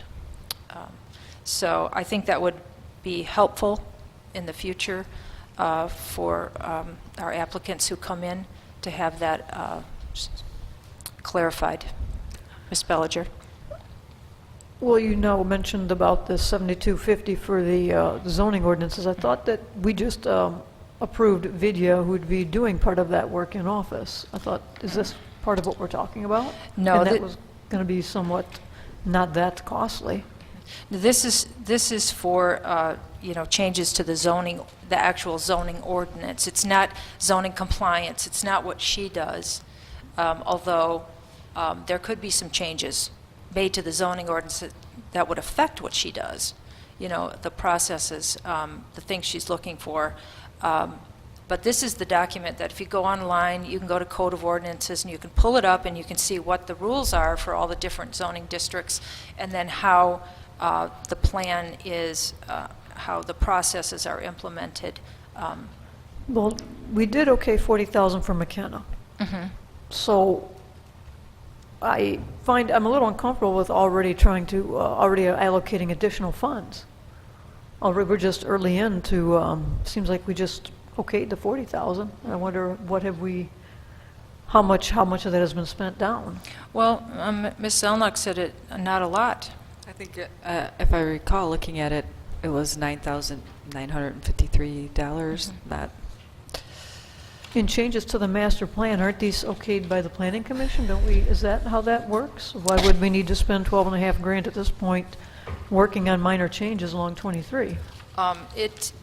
If you read, did you read the whole proposal? I did not read the entire proposal. There is Okay. minutes in there that the Planning Commission did make a motion to accept all three of the line items in there. I did see that, yeah. Right. And then the proposal goes into detail about what they would like to add to the master plan, updating the maps, having the public input. There's a lot that goes into a master plan. It took us 2 years to do it last time, and it will likely take a year or approaching a year to get all of that data together. They'll be updating the census data, transportation. There's a lot that goes into a master plan, and as far as bringing in public input, we also have to notify all of our adjoining municipalities, the county, railroad, you name it. They're all notified that we're intending to plan, and so that they will receive a draft copy of the plan once it's completed, so they have an opportunity to comment on it, and then it will come back to the Planning Commission. They will approve it. It will be sent to us to finally approve. So it's a long process, and it's very thoughtful, a lot of data-driven material that needs to get put into that. I just wonder if maybe we're too premature with allocating additional funds to to McKenna at this point. I mean, that's saying that we don't want to do the master plan then, if we don't. This is a half in each fiscal year, so that'd be 12.5 in each fiscal year. And $25,000 is not an exorbitant amount for a master plan update. But have you said that these budget amendments can occur at any time? They could, but they can't. How are they going to get started on it if they don't have any funds? Well, because we have $40,000 allocated already to McKenna, or am I misunderstanding something? When they use up they use up 12.5 of the 40,000, then we need to be open to providing more for them to do the basic work of supporting the Planning Commission. But it may also need to be that we need to live within our means. If we're going to allocate a certain amount, sometimes we need to really kind of stick to a budget. There's a balance. So sometimes I understand expenses do need to be higher than what's budgeted, but there also needs to be respect for the budget, for the particular items, in this case McKenna, and the work that we hire them to do. Ms. Elnott? Matt? So, sorry, would you like to go, Mr.? I just wanted to clarify in response to one issue. If you look under professional administration fees, there is a line item for zoning administrator. What page, please? Page 5 of 33? Yeah, that's what I wanted to know, where the, Oh, Yeah. no, I think if you go, maybe, Steve, I'm not sure everyone has that. I think if you go into our revenue and expenditure report for Northfield Township. Are you And on go- which packet? Are you on that instead of this? Okay. Yeah. And I think this might have, I'm not sure that one that you're looking at there, Mr. Ains, that everybody has a copy of. Okay. So if you look on page, in the revenue and expenditure report, which would have been in the financial Yep. area, and if you look at page 5 of 33, there's the planning and zoning, and as you were pointing out, Mr. Ains, there's $12,000 for the zoning administrator. Right, so that's already in the budget. I apologize. I was using the change order one that the controller had given to me, so. But when you were asking about the code enforcement and already having approved money, that was in the original budget, and you did approve recently going ahead and having her come in-house. So this does not affect the discussion about the 40,000 plus the other two numbers. I was just trying to figure out where the 7,250 came from. I know it's half of the, Right, of 1,400, 500. Right. But right. where is that coming from? If you, the next item in our agenda, if you take a look at it, and actually there's an update, revision, page 2. The next item in our agenda actually talks about where that comes from. Yep. And it's on the last page. It's zoning ordinance fee summary, and you can see the breakdown that Mr. Lippens Oh, had okay, now I provided. see it. Right. I didn't see it at the end. Yeah, On it's the on the back last page. page. Okay. It was in the document, but, Okay. I okay, didn't see it on the last page, thank you. okay. I mean, I do understand where each of these come from and why we're doing half of. It was just the 7,250, and that's what I asked about in my email. Couldn't figure out where it came from. Right, right. But I do realize now it was half of something, but, okay. I 'Cause we're missed sp- that page. We're splitting it over Thank you. 2 fiscal years. So if I may. Go ahead, Ms. Elnott. So looking again on our expenditure report, and that's on page 5 of 33, it does say we have about 30,500, actually it does say that we have $30,560.50 available in our balance. So there's 2 things. I would like to know how that money is going to be spent. And the other is, it's unfortunate that Mr. Livet's not here because he did say they were going to contain the RFP for the North Village in that cost. And I'd like him to explain what happened. I lost confidence in him right now. Did he just give us some lip service to say that that's how he was going to do it so we could go forward? So I would like to understand what the $30,560 is going to be spent, and I would like to understand what happened that it's no longer able to contain the North Village RFP, because he flat out said that, and that was only not even a month ago. And so I have concerns on what has happened and changed so rapidly in that. So question, do we have to do this Amendment 3 now, or could it wait until the new year and have We can wait. Mr. Lippens here I to don't- explain? Yeah. We could. I don't think the budget amendment has to be done tonight, Yeah. and so, And I don't want to pull these 2 items out of the budget amendment and have her redo everything all over again, just for us to have our questions answered if he's here. I mean, So, and I will add, the one thing about having the budget amendment, though, then you will see that your fund balance isn't running at like a 51%, but that it will be closer into the 70 range. yeah. So that's one advantage of doing the amendments, Right. that give us a little bit clearer picture on that. Mr. Ains, did you have something you'd like to share? Yes, I would just say that he did offer to come tonight. He's been to so many meetings that I thought the questions had been answered, so I apologize that I didn't have him come. So it wasn't his reluctance to not be here. It was my saying that we had a full agenda. We're trying to keep the meetings short, and but I'll have him come to another meeting whenever it's appropriate to answer that. Okay. So, go ahead, Madam Supervisor. I would be willing to just pull that 10K out of that, that one line item, and it's easy to recalculate and throw 10,000 back in here. So we could, I'd pull personally all of the budget, Off. all the McKenna out. Yeah. And then Until we get it resolved. Until I'd again like him to explain how they're going agree. to spend the remainder of the 30,000, and then what happened to the RFP. So I would pull all of McKenna out personally until we can have Mr. Lippitz come and talk to us a little bit further. I am personally for the zoning. Again, we have heard so many from our residents about making that process so efficient. I'm good with that. But again, where is that in relation to the 30,000 that's still remaining? So I do have open questions. So the total amount is $29,750 that needs to be pulled. Yeah, Okay. I think that would be good. okay, well, Mr. Wagner. 29,750. Yes, that's what I see. Okay. If I could, I'd just like to make a comment on the fire department budget. Okay. It's the 22,500 and the 7,250. Okay. Go ahead, Mr. So Mr. Ains informed me on Thursday that they would be removing the 25,000 contribution from the general fund, and nobody mentioned that to me or gave me a chance to even address it.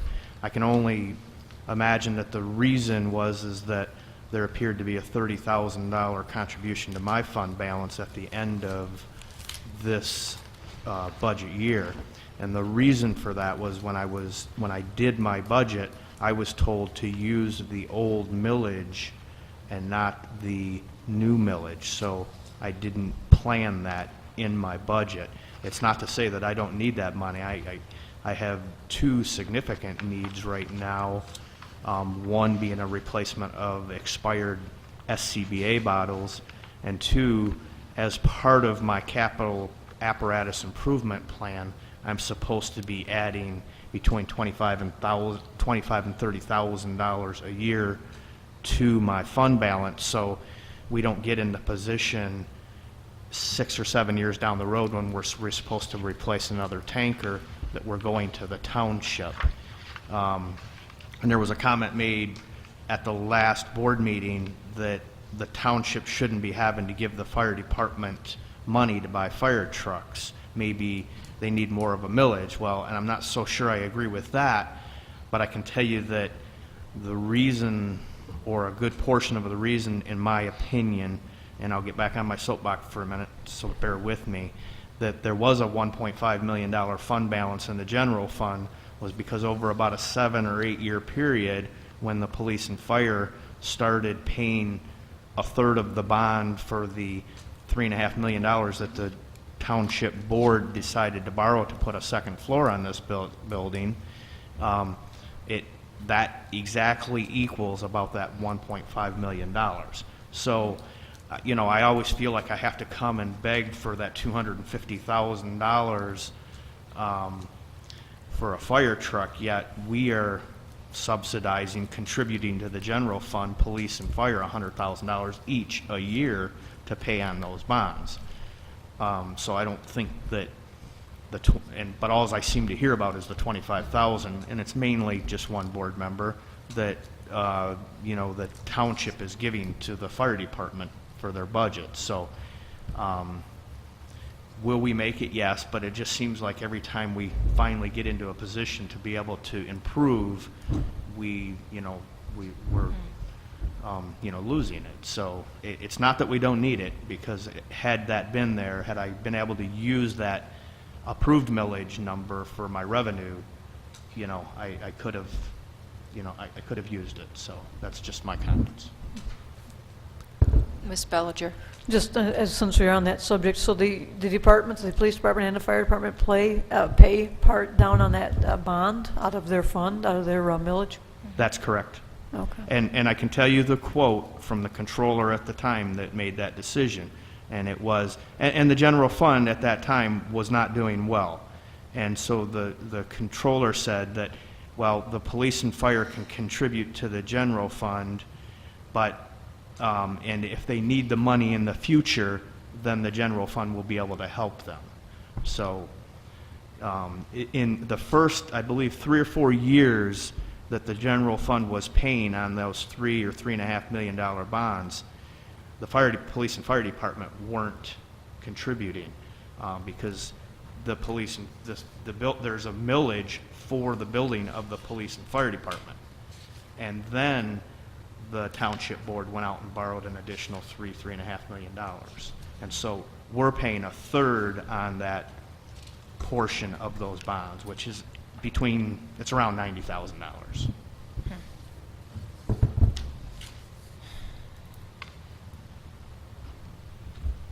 Mr. Ains? Not having lived through all the history, I don't know about all of that, but I did advise the chief the other day that this was in here because I did not want it to go through as unnoticed and then have at a later point him learn that it was in here as a change and that somehow it had been slipped past him. We want to be upfront with everyone involved, and it's not reflective of a lack of support for the police or fire. But, basically, I was told early on when I came here that this was a potential area to cut, and I haven't really gotten to the point of the budget cuts because I haven't seen the budget in the formatting process. So that'll come up with looking at next year's budget. Right now, what we're trying to do is at least get the change orders caught up to date. And normally you wouldn't wait halfway through the year to do change orders. So I think it's important that in whatever form that you wish to do so, that some type of change orders be completed this evening.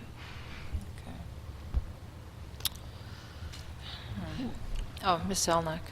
So, I agree with the building. It has a lot of history, and it has had a lot of impact on all of the funds, police, fire, as well as the general fund. And maybe with a new renter, that will help. You also are, you are getting some revenue from this LSCA that you were not getting before. So that comes out to, I think, about $11,282. So that's added revenue as well. Can you explain that to me? I don't know what that is. Well, it's a revenue sharing, and it has, my understanding is it's personal property taxes of how they went, and they're kind of reducing it. So now they're giving us a little bit more revenue sharing, and that initially we thought that would all go into the general fund, which was about $45,000. But the auditor said, no, it has to go to the three. It has to go to the fire, the police, as well as the general fund. So the fire department, as part of this, will get an additional $11,000. And is this new? Yes. Okay. Yes, it is. I just saw it, so I didn't. Right. This is our second year with it, but it's fairly new, and people really, yes, it is Merry Christmas. That's my understanding of it. So now that is split, and that's you're getting 11,000 that you weren't getting before. So out of the 25, now you're getting 11,000, and then you're getting additional money for the cell tower that is actually going into Fire Station 2. Yeah, and I think that's a good idea, and I have no problem with that. I mean, we've got significant needs out there. We had somebody look at the roof, and they said that roof needs to be repaired now. Sure. So I may even come for that next year. So. Yeah. So there is some funds where the 25,000. But you are, from what I calculate between the LSA and then probably from the cell tower, you're going to get an additional 15,000 as well. So it might be at this year, since, maybe that we reduce it by, we give them 10,000 because there is going to be an additional 15,000 that I don't think you were, nor us, when the budget was presented, planning on. And so that's my thought on that.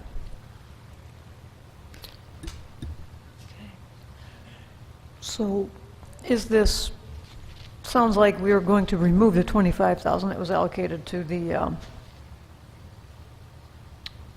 to the police department and so forth. That's what you're talking about doing, that's what's in here, is that what I'm saying? That's what's in there, yes.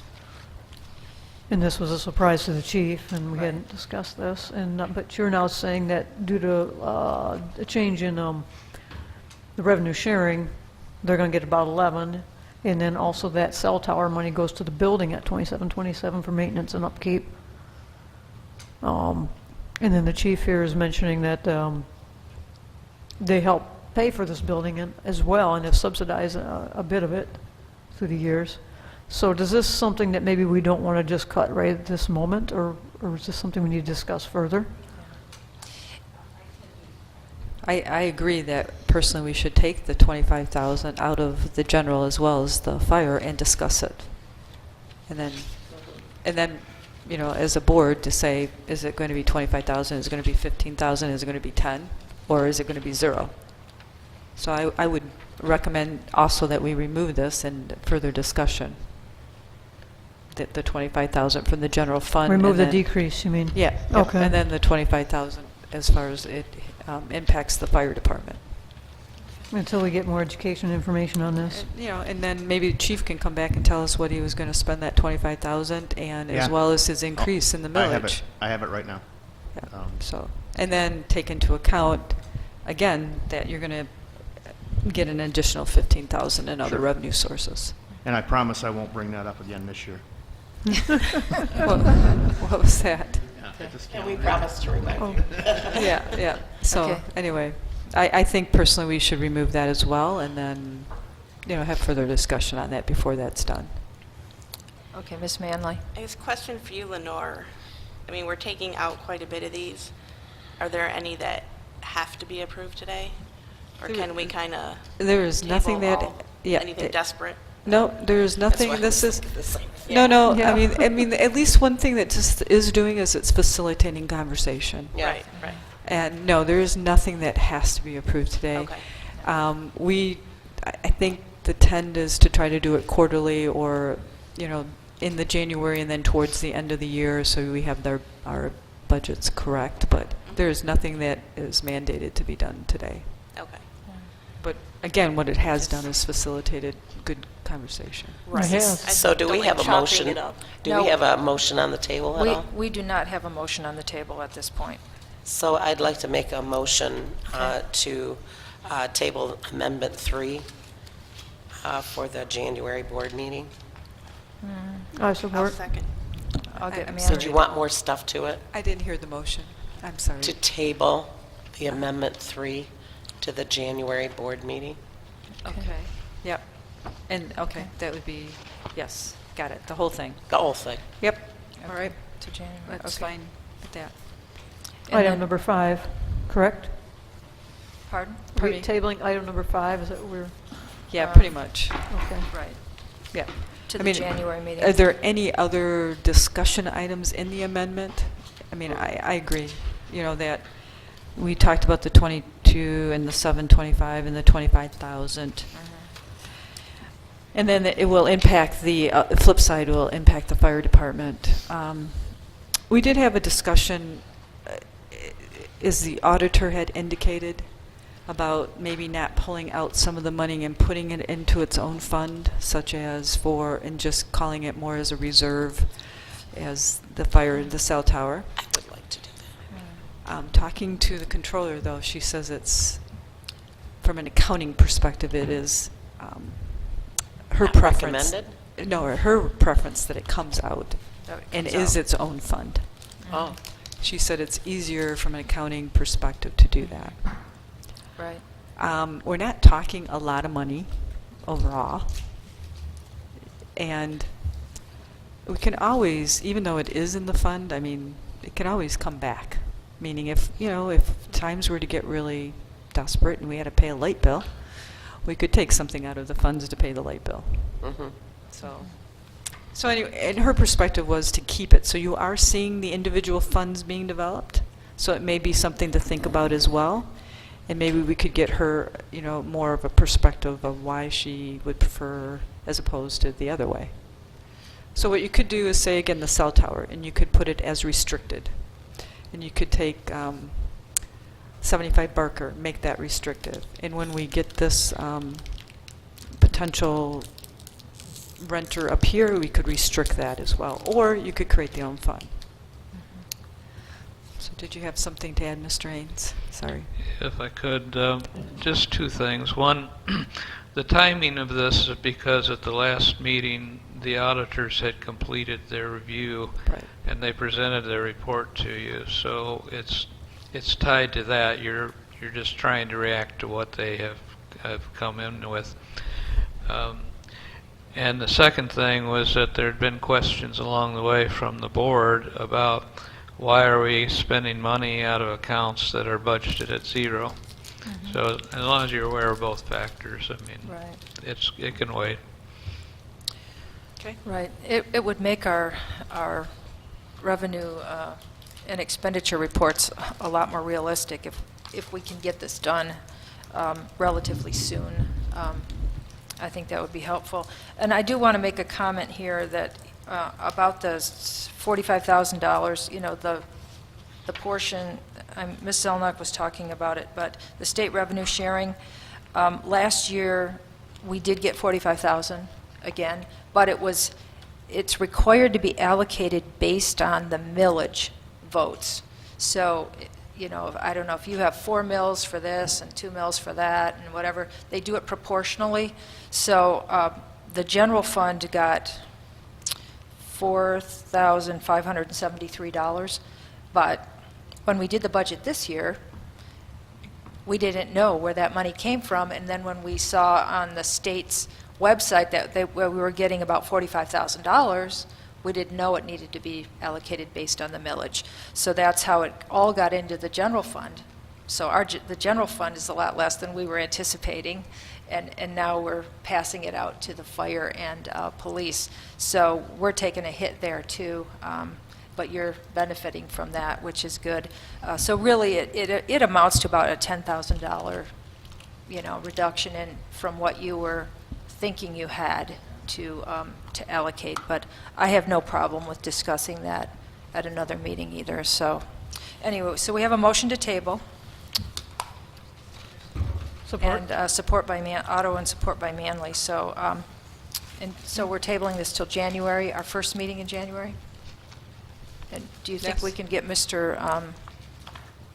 Lippens in, hopefully? I'm sure he Yes, I'll call him tomorrow and confirm. Okay, that sounds good. All right, all right. So, motion to table, all right. All in favor, say aye. Aye. Aye. Anyone opposed? Okay. It passes, thank you. If there's no need for me, I'm going to sneak out of here. Real quick, a couple things, though, for just a reminder that at 10 p.m. tonight, they are closing southbound 23 at Territorial till 4 a.m. tomorrow morning, routing traffic Territorial to Whitmore Lake Road back to Barton. They're replacing the beam that was damaged on Joy Road during construction. So if you're going that way, anybody going to Ann Arbor, Lisa, try to find a different route. If it, like I say, it's 10 o'clock. Okay. When I came in, they were setting up, so it's going to happen tonight. The other thing is it's going to be very, very cold tonight, and then 4 to 6 inches of snow tomorrow. So travel safely, and Merry Christmas and Happy New Year, Yes. everybody. Thank you. Thank you. Same to you. Okay. The next item on the agenda is the McKenna proposal for the master plan review and zoning ordinance amendments. I will make a motion to table this until the January meeting, so we can have Mr. Lippens here. Okay. Okay. I'll support. Motion by Chockley, support by Otto, to table this till January. Any more discussion on this? All in favor, say aye. Aye. Aye. Anyone opposed? Okay, that passes 5-0. Next item on the agenda is the Board of Trustees meeting dates for 2018. And I can say that May 8th is an election day, and we have traditionally not held board meetings on election day. So we could easily change our meetings in May to May 15th and 29th, leaving 2 weeks and 3 weeks in between our meetings. What's the board think about that idea? I guess at this point, we don't know for sure we'll have an election, so You want to wait? you guys want to wait? We usually always change them the month ahead of time. We could wait. Yeah. I mean, do we, I Might I just know, skip a meeting. yeah, I mean, do we, well, that's true too, do we, I'd only prefer to change one, but I know if we had to, but do we even know if we need to change it, even if there is, I mean, you said there might not be. Right. But even if we had one, we don't typically vote here. It would maybe Well- Right, worst impact case, it would you, impact me. maybe. Yeah, it'd be a hard day for... It depends on, For Manly. it depends, right, on Yeah. what's on the ballot. So I think we should Right. wait, Okay, there's- personally, and adopt it as is. There tends to be school-related elections in May, but, don't know, I didn't look at the... yeah. But I don't think there's anything planned yet, so we could wait until later when we hear. Okay. Yep. Well, I'll make a motion to accept the meeting dates for 2018 as distributed. Support. Motion by Chalkley, support by Ballinger. Any more discussion? All in favor, say aye. Aye. Did anybody say no? No, okay, everybody said aye, 5-0. Okay, the next item is the 2018 holiday schedule. I'll make a motion to accept the holiday schedule as distributed. Motion by Chalkley, support by? Support. Manley? Okay. Any discussion on this item? So, how are the, I mean, January 1st obviously is an official holiday, but like December 31st, this has been discussed in the office. I'm just taking that the office agreed to that as a date. I know this year we did, I'm just checking. Is that how it's formulated? I don't know how it's formulated. Mr. Ains, do you have any input here? No, this is one item I usually leave up to Jennifer to get a consensus from the staff. Uh-huh. I could see New Year's Eve being a good day to be off, but... So does this mean that they float, that either they pick the 24th or the 31st? exactly. So I just want to make sure everybody, and this was, so I'm fine with voting for it, and if it has to be changed, it can be changed, because it's next December 31st. How does that work? That's what I'm asking. Yeah, they what's float the- it, this so, floating holiday was What is split floating between, well, it means it Christmas could be Eve and this New day Year's Eve. or another day, this or a different day, so. Okay. So it's tentative right now. No, they're picking this, but it's not a ironclad date. Like, Right. okay, if you look at Christmas Day, it happens on the 25th. Right. That's a day off. Now, you could take maybe the 26th as opposed to the 24th off. But since it's a Monday and it's going to give you a long weekend, they would take the Monday off. But it's a floating day. It's not ironclad. If they have a choice. In the office, they usually have a choice on that day, what day they want off. oh, okay, Right. now I understand. Yeah, so they've- it's not an either or, it's not an either Christmas Eve or New Year's Eve. No. These are your floating holidays, but you could pick another day. Well, the office could pick, instead of the 24th, they could have picked the 26th. Okay. And I then, get so that's, I just want to make sure the office, I'm assuming that, Mr. Ains, the office has chosen these days, so I'm for it, but That's just. my assumption, that they'd rather not come in for half day on Monday and then Yeah. go Yeah. off. Yeah, got it. Okay, Okay, I'm good. all right, Okay. good. All right, so I made motion to accept it as distributed, Support. and Ms. Manley supported. All in favor, say aye. Aye. Aye. Anyone opposed? Okay, 5-0. Okay. Passing it. The next item is to do the Planning Commission appointments. Okay, And I would like to recommend thank you. Brad Cousineau and John Zarzecki for three-year term for reappointment. So Mr. Cousineau and John Zarzecki would serve until 2020. And then I would also like to recommend Eamon Dwyer for the remainder of 2-year term of Amy Steffens, who is needing to resign at the end of this year from the Planning Commission. When is Dwyer's term end then? His will end December of 2019.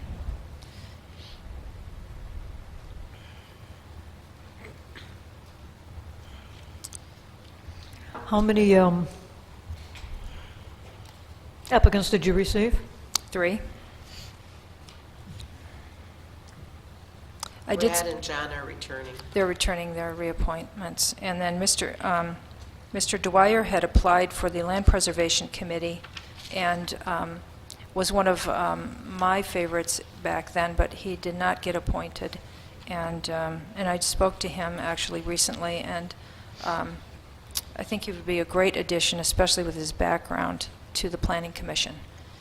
So those are my recommendations. Can I have a second? I'll second. Okay. Yes. Is that okay, Lisa? Okay. Oh, assuming they all pass, okay. Well, Planning Commission is usually recommendation of the supervisor with the approval Yeah, of the she's the board. one that appoints them, so. Yeah.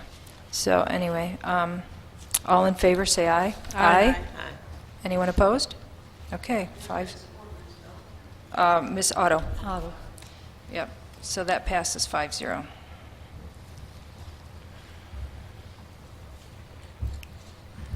Mr. Willis, you don't need to still be here. You're almost to the end. Okay. You think that? It's having Great. so much fun. Yes.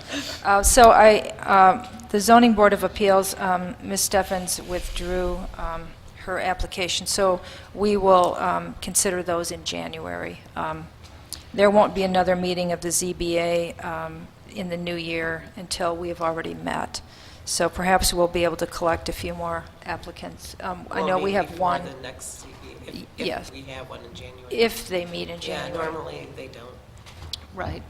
Did you So not have any applicants for this? we got one in Okay. recently, It and was like, it was late. It couldn't get into the packet. Okay. So, and now we'll have, we have a member's, the alternate's term is expiring, and he has not submitted an application yet to be reappointed, and we may have another couple individuals, so we'll see.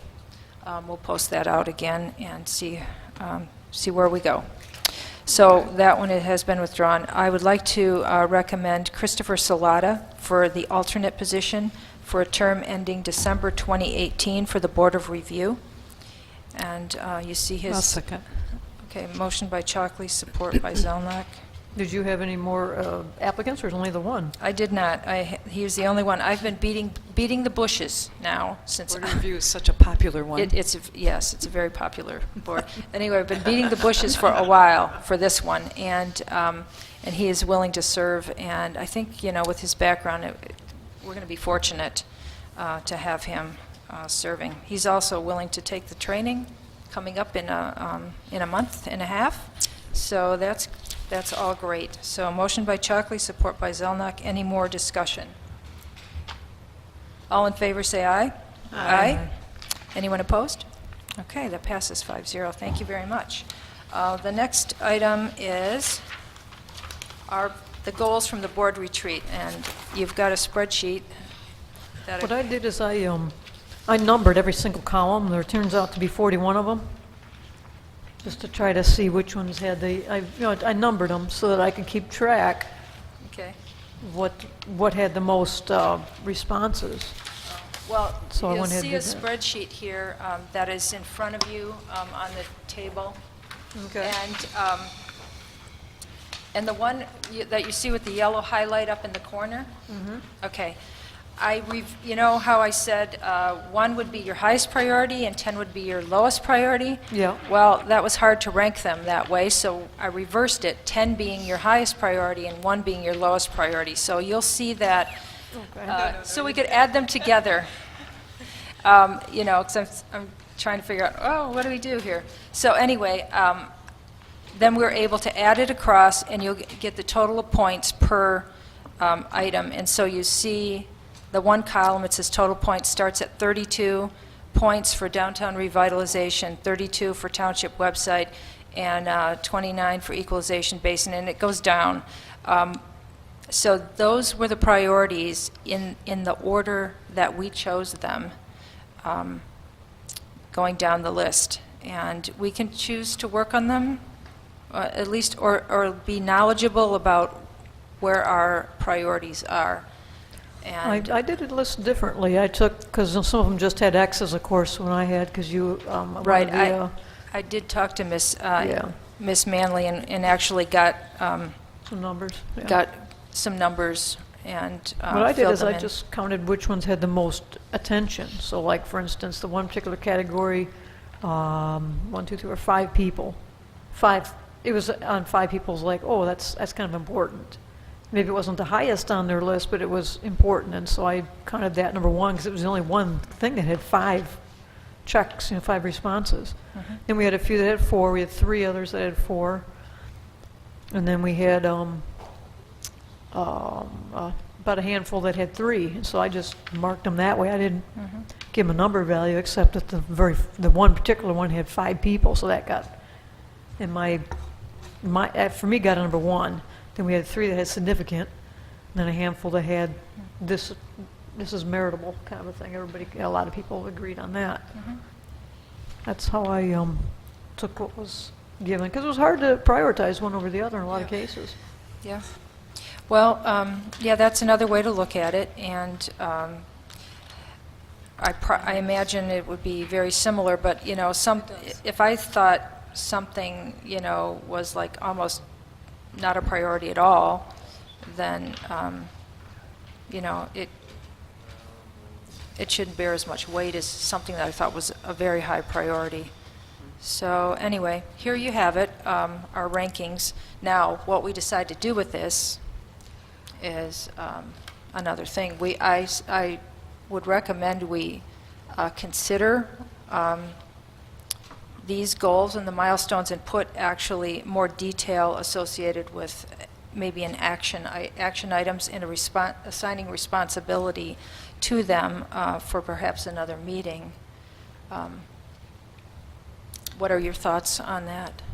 Isn't part of it too, though, is to give some direction to our township manager of what his priorities should be?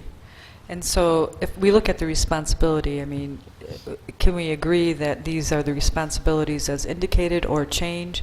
And then, in some sense, the township manager kind of knows, if we agree, that this is what we would like you to be working on.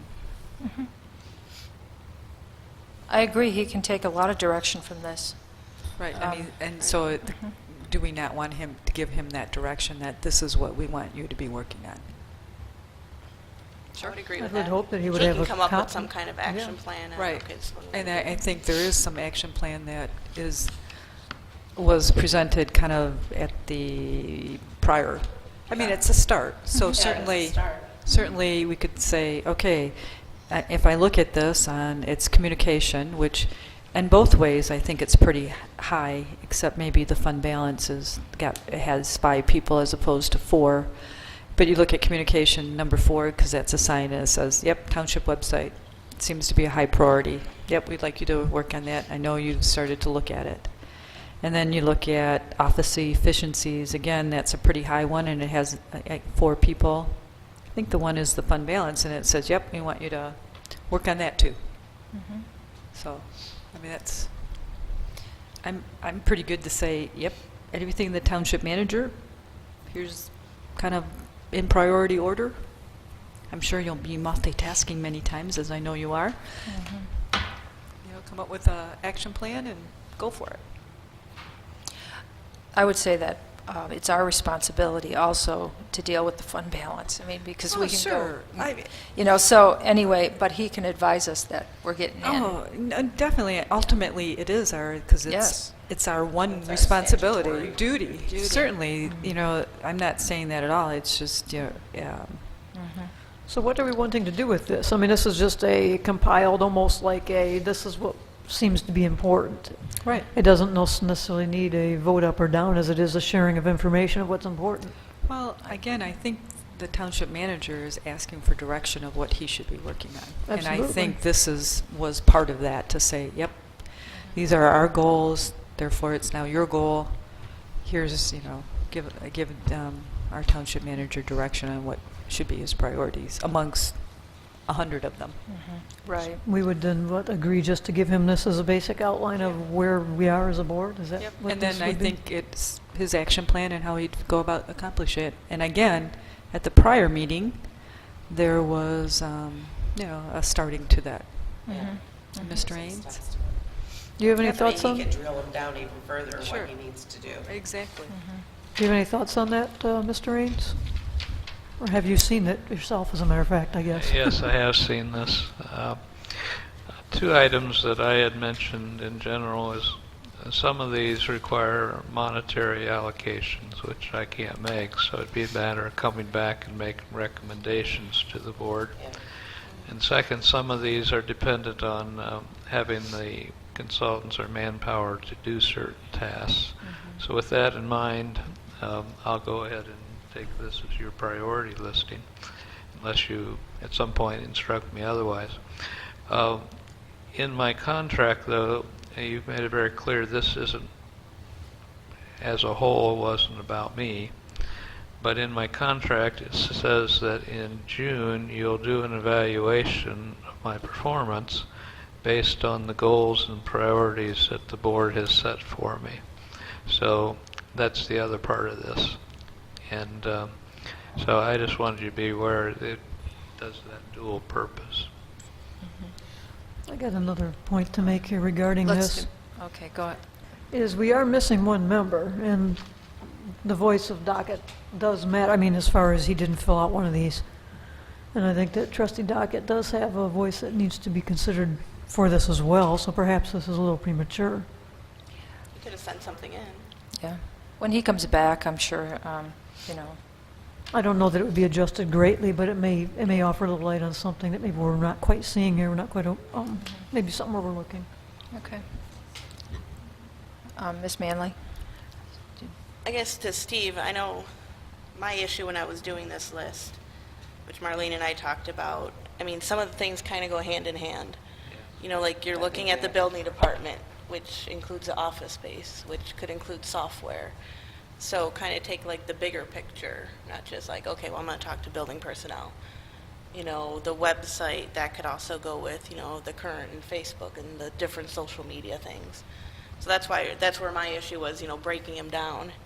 It's like, because some of them just, they just go together too. They're the same things. So, just my little comment to you. Yeah, well, ultimately, all these are intertied. Right. And that's the way it works within the government. There'll be ideas that you come up with or priorities beyond this. Just like the rental of the space here suddenly came up. It may not have been rated as a priority, but it's tied to the office organization. It's tied to the hitting the 85% goal, if you can make some revenue off of it. So there's a lot of things that interact, and I'm aware of that. But if any time the board wants to give me further instruction or suggestions, whatever, that's fine. And as I go into things, if I need guidance, direction, whatever, I'll come back to you on. Okay, I do want to say here that the top two things, downtown revitalization being up there, we've got the DDA listed as the responsible party, but really the Planning Commission has a lot to do with that too, and the board. So, it's really a multi-faceted way of looking at some of these things. So, Yeah, but what you really want to do is at least, they may be the responsibility, but they aren't the ones that, they're at least the ones that are steering it. And it Yes. doesn't mean that it falls on them. Right. I mean, technically, the board is responsible for all of this. We I get held agree. accountable. Yeah. I agree. It's just who's leading that task, who's leading that goal. That's all it means. Yeah. Well, I'm not sure that it isn't a joint effort between the DDA and the Planning Commission, so maybe we would, kind of revise some of the responsibilities at a future time. Anyway, I think this is a great start, and, we can relook at it in, 3 months, 4 months, or whatever, and see where we've gotten. As we started this, a lot of stuff is in process now that was on our radar screen before, and so it dropped down to the bottom because we're making effort on it. Ms. Manley? Just one quick thing. I know if you can work with Christina and I about the sewer connection audits, just we can start working on that and getting a plan together on that. So Great. we'll take charge of that. Great. Okay. Any more comments on this? We can sort of accept it as a plan? Do we need a motion, or is this good enough? It's not really written in stone, but Well, with any goals, it's a working document. yes. And it can change at any time. So, Okay. I mean, it's something, if everybody just agrees with that it's a working document and that at least we gave him some direction. Okay. Next item, electricity provider.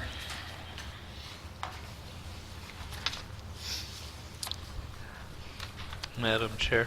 Yes, go ahead. This was one that was, I guess, under consideration when I arrived, and I've not really dealt with this issue because I've been under DTE the whole time. So I hadn't worked with other energy providers. But I was willing to give Constellation the opportunity to present their picture to me and evaluate. And I was about to the point of recommending to the board that you go ahead and renew with them. But when I presented the contract to our attorneys, it turns out that they had major problems with the contract. And in addition, apparently they had never seen the contract that had been signed before. So I think that is something I have to look into too on other contracts that may or may not have been reviewed by the attorneys as well. But at this point, based on their comment that the contract is not a good one for the township, and they would recommend highly against it,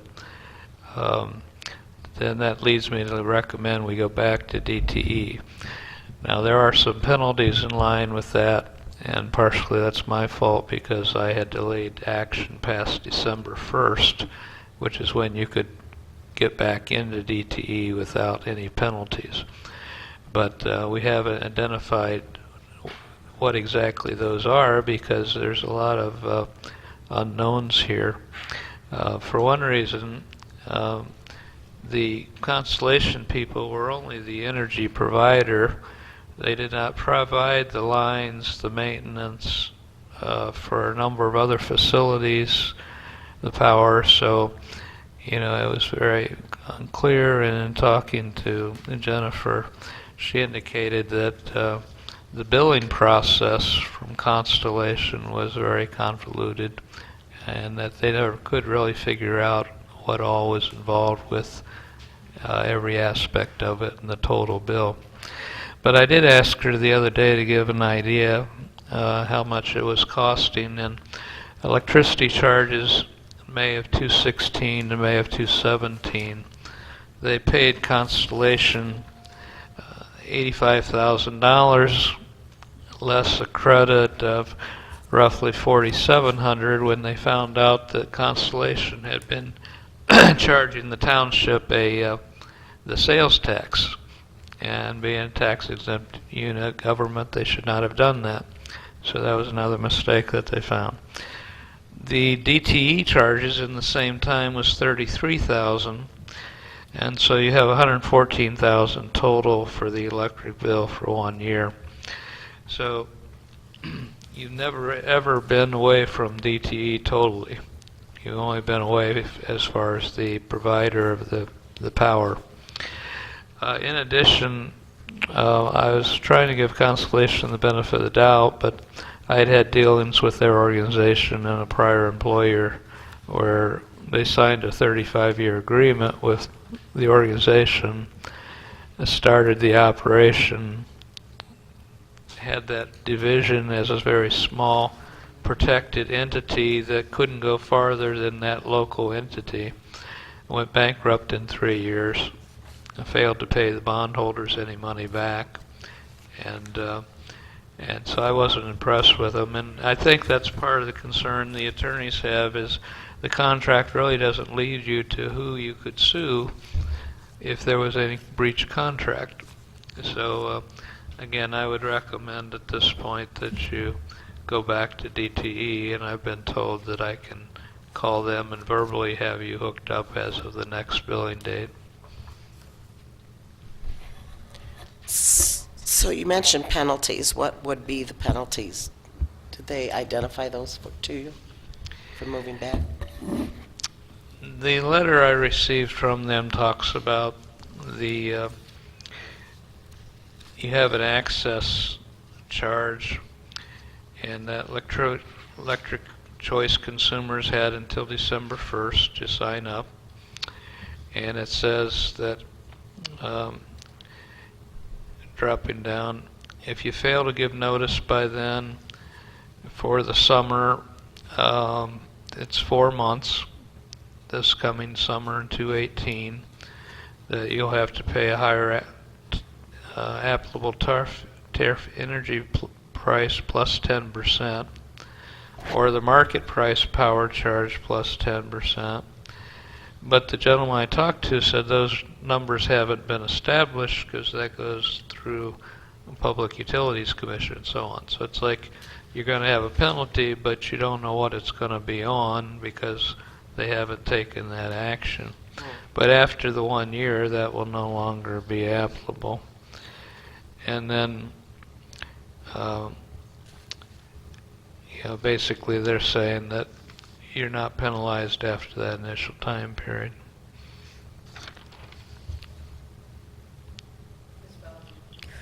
I got a couple questions. I would like to hear from our attorney on his review of this contract, if he has indeed. And then the second question would be, is there a different provider yet that could be considered if we decide to go with neither of these two? But first, I would like to hear if you've had the chance to maybe just take a quick look and what you think and what you observe from the contract. Sure. Mr. Burns primarily did the review of this contract, but I've talked with him extensively about it, so I do have a good understanding of what his concerns are. I did look at a part of it with him.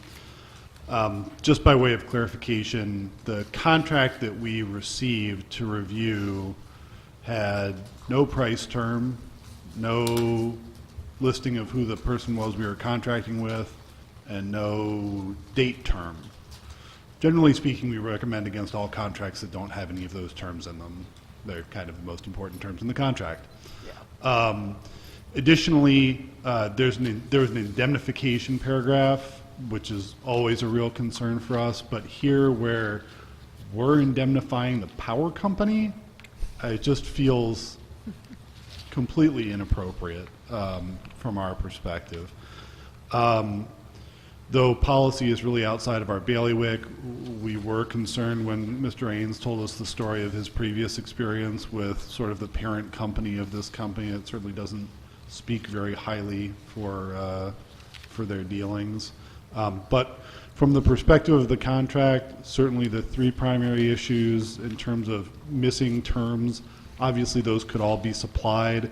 We just can't recommend that the township sign a contract that doesn't have those terms in it. But the indemnification obviously is a real concern. We always try to get that removed from any contract that we find that has it in it. The primary reason for that is obviously our insurance can't cover that. So if we were to have to indemnify somebody, that's coming straight out of the general fund. So it's generally speaking our recommendation against that just generally, but there's also an argument that as municipal government we can't provide indemnification. So we always request for that to be removed. That's a real sticking point for us. And I might clarify that I did get specific pricing from them, but it was on a rolling basis because it was like if you sign now, then this is what the rate's going to be. If you don't sign now, then the next month it'll be a different rate and so forth. In addition, they had changed their name, and I had to get a letter from them explaining who they had changed their name from, to, and so forth. And again, as was mentioned, none of that was included in their proposed contract. So, and then, like I said, the concern about the last contract not having been reviewed by the attorneys, I'm not sure how that process occurred. Has there been any research of a possible different provider at all? There was a company named Train that was helping to review different parties before I got here, and the supervisor and I had talked about that when I came on board, and in their evaluation they felt the best rates were from Constellation. So therefore I hadn't proceeded to look out for any other company. We were just moving along to, do we go back to DT&E or do we stay with these people? And I was fully persuaded to go with Constellation until it turned out that their terms and conditions were not such that they could be approved. And if I had done that, it would have been probably a 1-year extension just to get you past DTE's penalty period so that next year you could sign up and not have any penalties for being restored. But basically, you're relying on DTE for the power lines, for repair, for maintenance, everything except the electric itself, and that may be bought somewhere across the country and then it's shipped in through their lines. So you're relying on DTE to make sure that you continue having the service. And that was another concern I had talked with Mr. Burns about, is that being a governmental agency, having police and fire services and other types of things, you have to have a reliance on the fact that you'll still have power there. And without DTE being a party to the agreement, you might not necessarily have that access. If their customers all took their commitment of power, you might be left without. And I'm sure a treatment plant doesn't run without electricity either. So it just got to be very one-sided, in my view, opposed to going with them. And with the DTE, I'd be happy as we go along to keep the board informed as to what penalties do occur. So it could be reviewed, it could be possibly researched to maybe find a different provider, obviously not Constellation. Or is that not an option? It could, but I don't know why we'd want to do that necessarily. The contract with Constellation had expired, but there was a automatic 30-day extension, and that's what we were working under, was that extension. To find somebody else still continue with Constellation, I think opens you to the concerns that were expressed by the attorney. What happens if we have a problem in the meantime? And if you go back to DTE, you can't get out of DTE, at this point. So I don't think it does you any benefit to try to research anybody else at this point. I think we have if we go out of the choice program, we have to be out for a year. At least we can't get back into the choice program. And apparently, my understanding is there's a waiting list to get back into the choice program. So, I don't know how that fits with everything, but What is the choice program? I'm sorry, I don't that's understand. what we were in with Constellation. There are several providers that kind of resell electricity. Oh, I see what you're saying. Yeah. And that's it. Constellation is one of them. There are several other resellers of electricity, just like there were resellers of gas. And when we went out of, some time ago, we were extending our gas 1 month at a time, too, to make a decision, and we ended up going back to, Consumers Power. So we're back with Consumers Power and not a reseller. So, and it turned out we would have saved a couple $1,000s. We could actually figure it out with the gas. Electricity is so nebulous, reading those bills and trying to figure out the rate here and there and the time of day and everything else. It's very difficult to figure out what we actually paid as a, So you're saying with the choice program, any outfit that, or business that's associated with the choice program, that's almost a waiting line, is kind of what you're saying? There is a wait in line okay. apparently to get into the choice program. Wasn't aware of that. So Okay, thanks, I didn't know that. So if we go out, we'll be out for a year. Okay. Madam Supervisor, Yes. if I may, you just reminded me of one other issue that we had looked into. Was we had contacted one of our other clients who had made use of the program, and pretty much exactly what the supervisor just mentioned was their experience as well, was that the amount of overhead that it took in terms of staff time to sort of monitor and see how it was actually going essentially ate any savings that you got or you went backwards. So, he sort of described it as grubbing around for a couple pennies. It's just easier in terms of having staff actually do the work of government as opposed to monitoring the power company to end up where you were. So that was the experience that our clients had had. Okay. And that was also part of the basis for my recommendation, is the attorneys had shared that with me as well. Okay. Ms. Zelnok, go ahead. So, reading the letter from DTE of October 3rd, 2017, there's a lot of 10% this, 10% that, so what do we think the penalty will be based on our usage of, the 85,000, 114,000? Do we think it's going to be 8,500, 11,400, somewhere in between, 20,000? I think when I read it, because I read it the first time thinking that it was a penalty, and then the second time I read it, it appears that if you don't do something by a certain date, then that's when the penalty kicks in. Right, and we passed that date, right, Right. December 1st. December 1st, Right. yeah. So, but there's like 4 or 5 lines of Yeah. 10% of this, 10% of that, 10% of this. So do we, in talking to DTE, do we have a estimate of what we think it may cost because of the penalty? No, he said that he could not give me a quote on that because apparently the PUC has to do something this spring with setting rates that impacts how much it affects us. I think it's a question of, how much does DTE charge their standard customers, and then you add this 10% to it. But they don't know at this point what the PUC will be approving. So it's like you have an unknown, basically.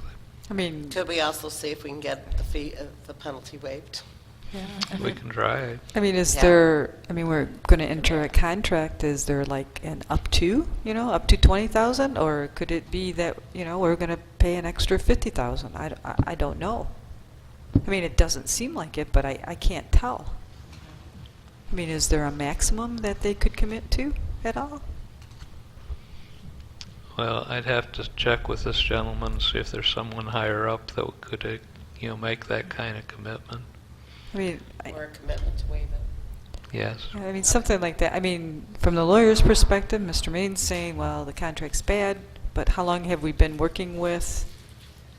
Constellation? Yeah, Several years. several years. We've never had an issue. I think it And happened in the last board. Right. If I'm not mistaken. Could the And then- contract be cleaned up? And then I don't know the maximum of what it would cost to go back to DTE. Looking at the numbers, I'm thinking it'll be between 8 and 12,000, but that's a guesstimate at this point. It's talking about the summer charge for electricity. The Right. summer charge for electricity is because of air conditioning. Right. So, and that's only a period of time. I think Right. it starts in May and goes through September, so it... Yeah, like I said, I can't tell. I don't know. It's hard to know. Yeah, he did reinforce it's the 4-month period. It's because of the high energy usage Right. with air conditioning. So what do we need to do here? Do we need to give him direction to go back? Or are we approving to go back, or what are we doing here? So what if we don't go back until January? If you don't approve going back, then it rolls over for another month with Constellation. At what I just- rate? It just keeps rolling over, but it's a higher rate than what their contract was.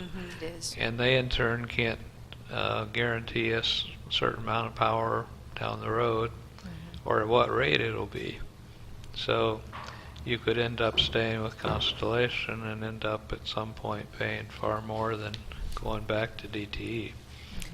So the choice at this point is either to direct me to enter an agreement with DTE to go back to them, or else direct me to continue rolling this over and try to investigate the DTE and whatever other options might be available. I think currently we're at risk with Constellation anyways, knowing that the way their contract is set up. So I would make the recommendation of advising the township manager to go back to DTE. Okay. Do you want to make that motion? Yes, I'll make that motion. Okay, we have a motion by Otto to direct the township manager to go back to DTE. Do we have a second? I'll second that. Okay, Ms. Bellinger, you had another You input. see, I mean, no company's perfect, but there's been an awful lot of problems with how DTE treats its residential customers. And this has been an ongoing thing for a couple of years. And this, of course, centers around those the smart meter devices and so forth, primarily. So I do not care for the company. I think they're, in a nutshell, I think in a lot of ways they're bullies. But I also am very uncomfortable with the things that the attorneys pointed out with the contract with Constellation. So this puts me in a tough decision here, because at this point, I'm not sure if I could trust Constellation due to the contract, but I already do not like and do not care for the big dog DTE. So this is a tough one. I Ms. agree. Zelena? I mean, is there any way we can direct the township manager up to a specific amount that we have to have a commitment that it's only going to be a maximum of something for our charges, the 10%. Right now, it seems like it could be, I don't know. It's 10% of, if it's truly, as I read it, 10% of the 4-month period. Is that, I mean, that's how I read it, is, I mean, maybe we can have, Mr. Maines, is that the understanding is that the penalty will be 10% for the electricity used for that summer months? Then it, you know, certainly because we're showing 10% or showing numbers for the whole year, so it will be underneath that. So I think you could probably estimate what our utilities were. Well, I think it is. Well, I don't know, but for the whole year, it was what, 114,000. Yeah. So 10% of that would be 11,000. So I would expect it, but take a quarter of that. You know, 3,000. Yeah. Yeah, a third of that. So I mean, but is there a maximum, or are we entering something that says, you get to charge us? We don't know. And if we do go back to DTE, are we going into a contract with them just like we did with Constellation? Or is it just like residential, you sign up for them and you pay your bill? Well, my understanding was you didn't have contracts with DTE I previously. figured that too. Right. And so, you know, you're not entering a contract, but the control that that there is on power companies is the Public Utilities Commission. Now then there's the question whether you trust the Public Utilities Commission to keep DTE in line or not. But they also are the ones that oversee Constellation and these other groups. So you've got the same body overseeing both programs. And from my view, you're in less danger if you go ahead and go back with DTE and pay something for those 4 months than you are if you roll over, given the advice of the attorneys. You do have a point, because the Michigan Public Service Commission has proven that it's in favor of the big dog. We have seen that in action. They don't make it any easier for the 10% that we have as far as like Constellation and other providers. We've seen that firsthand. The last dot in the on this letter to Mr. Ains, it says we should choose option 1 or option 2. Option 1 being a 12-month commitment, or option 2 being short-term full service with market pricing. Yeah. Yes, and yeah, my recommendation would be the 12-month commitment. Yeah.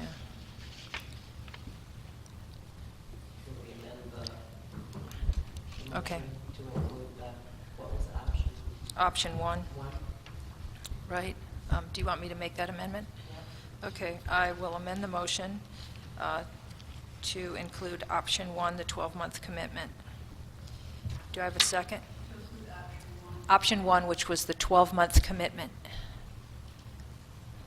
with DTEs. So motion by Chalkley and support by Otto. Any more discussion on that?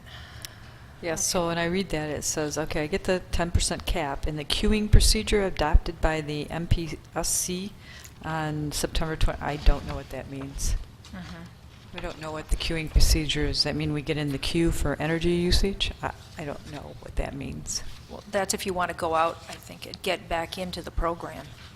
You get in line, I guess.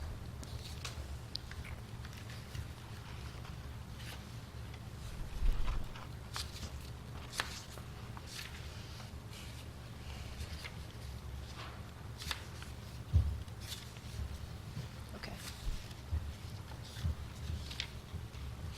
Roll call vote, please. Can we please have a clarity on what it is we're agreeing to? We're voting on whether we we haven't voted to go back into DTE yet. We're just voting on whether we do option 1, 12-month commitment, should we go back, or option 2, the short-term full service with market pricing. Can I please see what document you're looking at? It's page 2 of the choice of electric power suppliers. Well, it's the first page after. What was that? That one. Okay, thank you. It's the last dot. Thank you. Oh, that's what you meant by last dot. Okay. Yep, the Okay, last, thanks. the last dot there.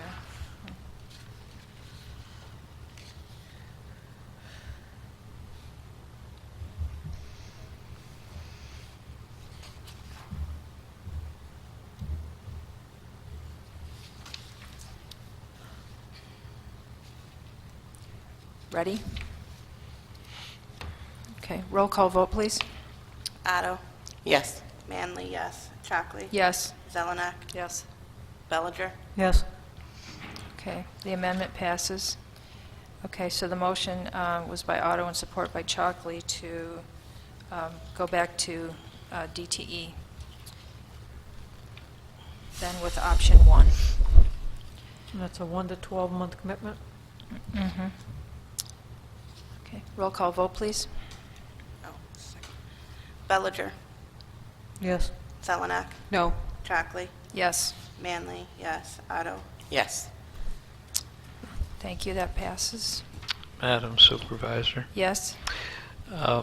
First, I want to apologize to the board and the community that I let this slip by.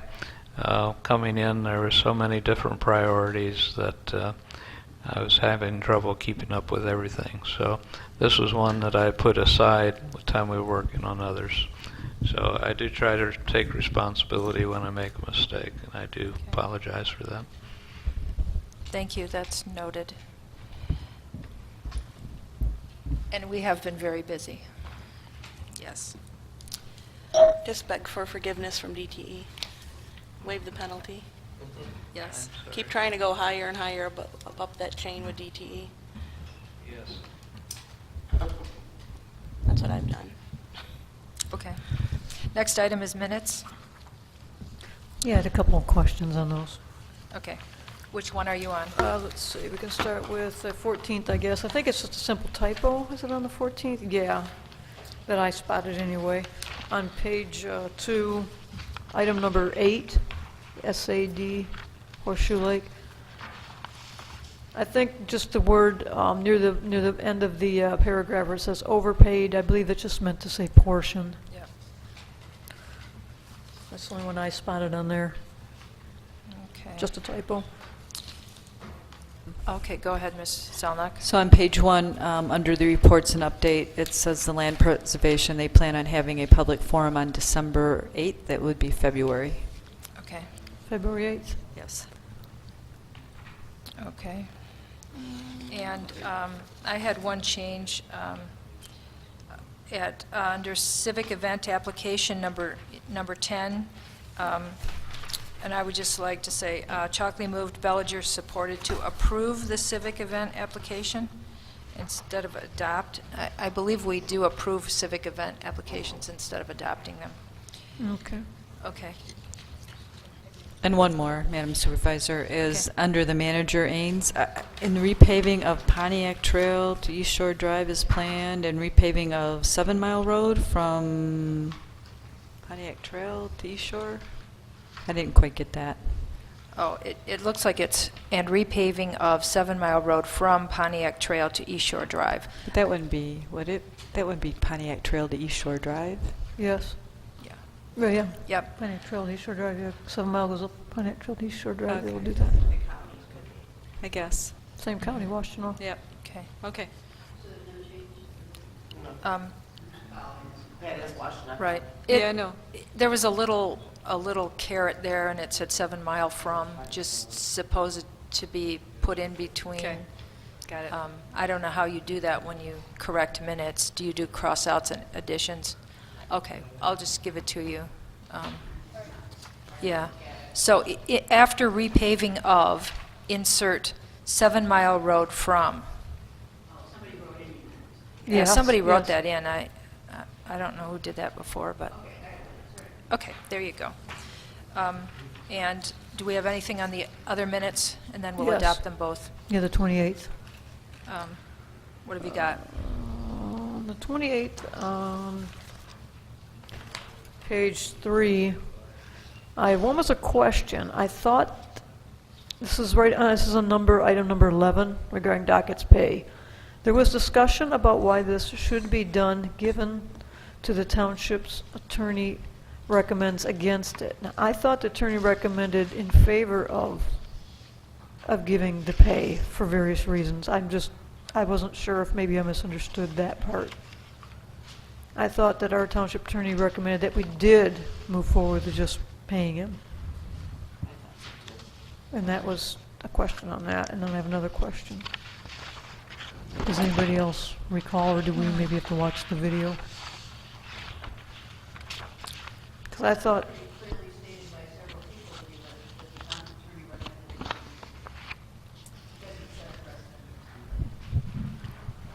No, we recommended that the board pay Mr. Dockett. That's what I thought I heard you For work that say. he performed. Right. They recommended that the board pay.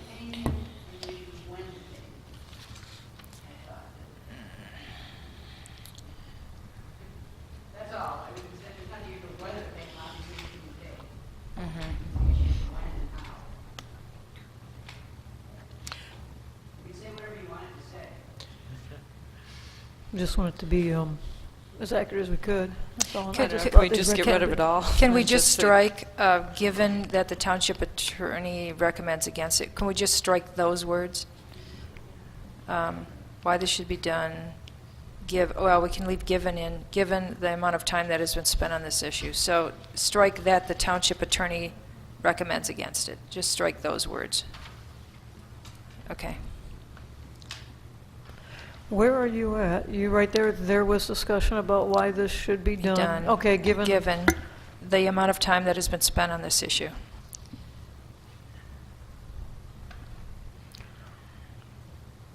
I mean, it might as well, I don't know, it could be included, they did approve, you recommended paying docket. I don't know why that shouldn't be in there. But that was one.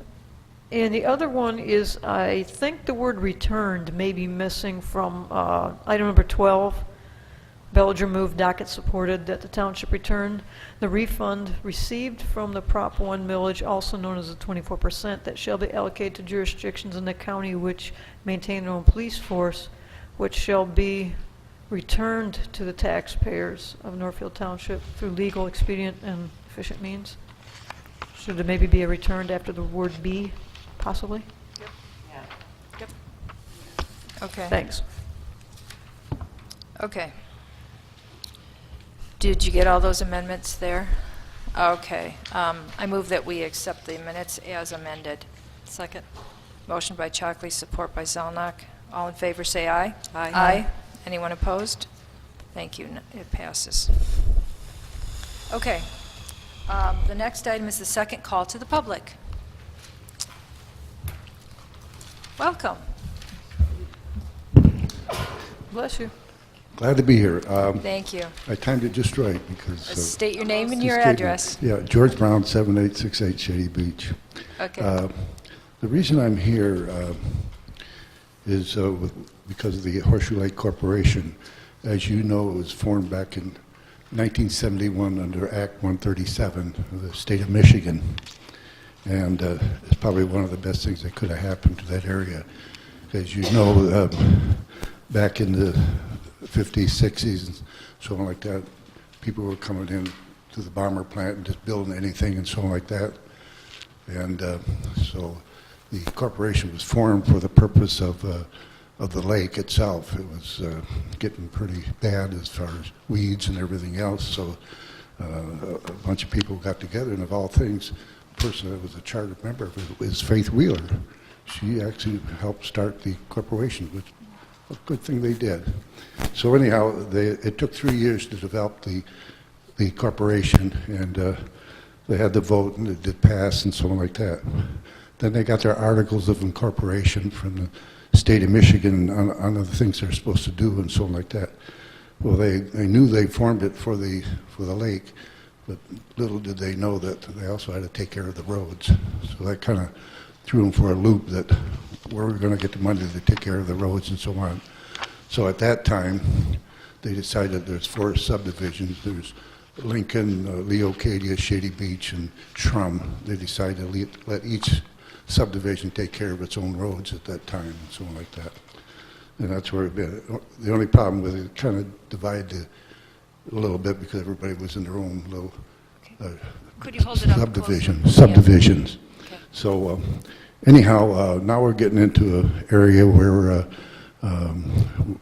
you've got a lot of property that's going up for foreclosure and so on like that. And in fact, in March, there's some properties in the back end of the lake that is more or less a wooded wetland, and it's kind of a holding area for our water when we flood. It all goes in there first, and then if the water keeps on coming in, so like that, then it finally gets to our houses and everything. But we're very fortunate to have that area that the water can go to first before it gets to our house and so on. But there's been rumors around for the last 5, 6 years and so on like that, that they want to develop that back area for a public park. And of course our bylaws doesn't allow a public park. We have a private one. And another thing, you have to go across private land in order to get back in there and so on like that. But I kind of got, this is a map from many years ago, and in pink it's, that the state owns that, Horseshoe Lake owns in the blue, and then Northfield Township owns all in the yellow and so on like that. And this is not an up-to-date one, so there's been some added properties. Is it good that it happened? Yes, because what was happening, people were bidding on the property. They get the property, and they come out to us and says, okay, where's my property? I said, back there. Well, how can I get to it? You can't. It's all swamp area and so on like that. fact, a few years back, Mr. Harold Deet from Lincoln Park hadn't paid his dues so I contacted him, and he says, well, I tried to get back to my property, and he says, I couldn't get it. And I said, no, the only way you can get to it is by boat. I said, you owe some money on dues and so on like that. He said, well, can I talk to your board? And I said, yeah. So he came out, and I'm sure they gave him a little bit of relief a little bit. But after he found out that he can't get to his property, he was hoping to build there and everything else and pick up more land, but he found out he couldn't. He stopped paying taxes on it. Of course, it went up for tax sale. And this is what's happening constantly all the time, that this property, people are buying these properties to find out they can't get to it, and they finally let it go back on tax sales. So it's been a kind of revolving thing that's been going on for many, many years. So what I like to do, I got approval from the Horseshoe Lake Board to sit down with our township manager or whomever, find out what's going on with this land, where are we going with it, and so on like that there. And I'll report back to him after me and the secretary talk with the manager or whomever, and find out where we're going to do with that land, how it's happening, and so on like that there. And stop the rumors on it and so on. So that's what we're looking for. Oh, thank you.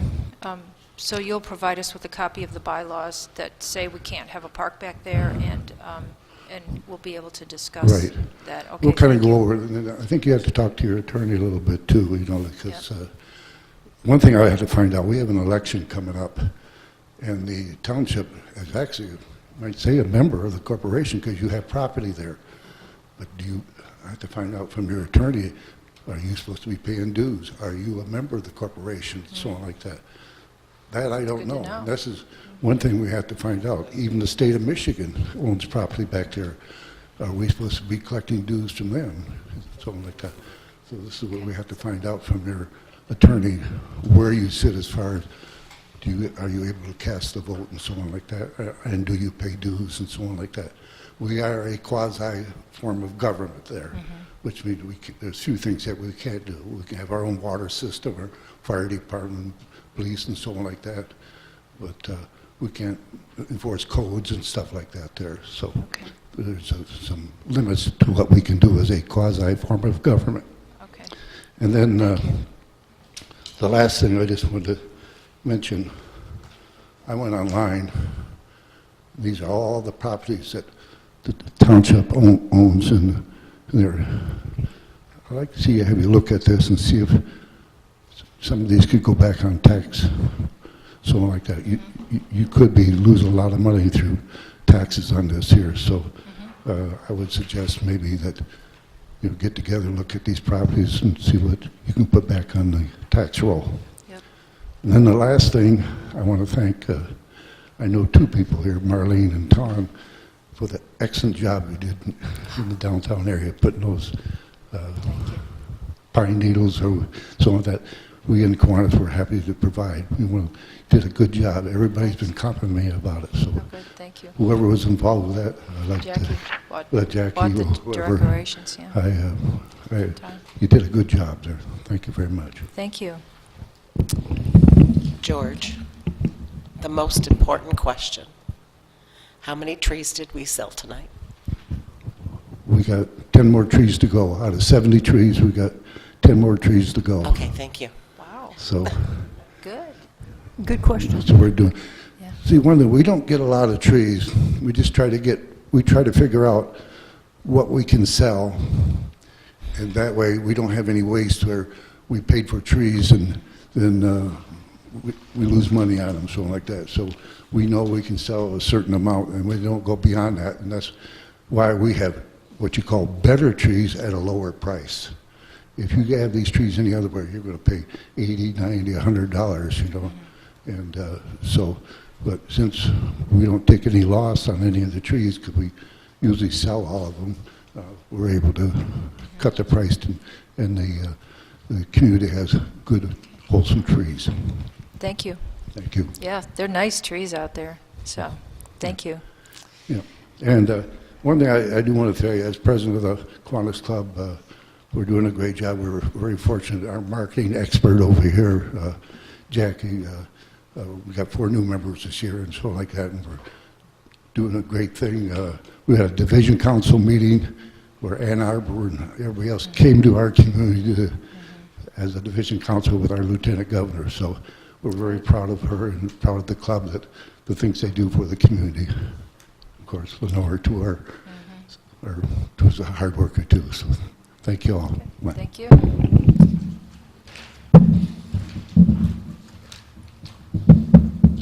Okay, Mr. Gordon.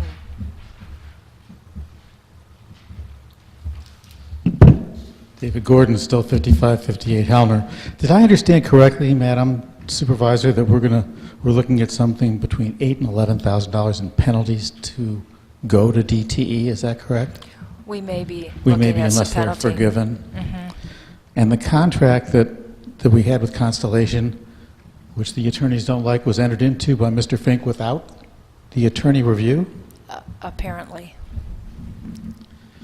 Well, it's like the ghost of Christmas past coming to visit us and cost us more money again.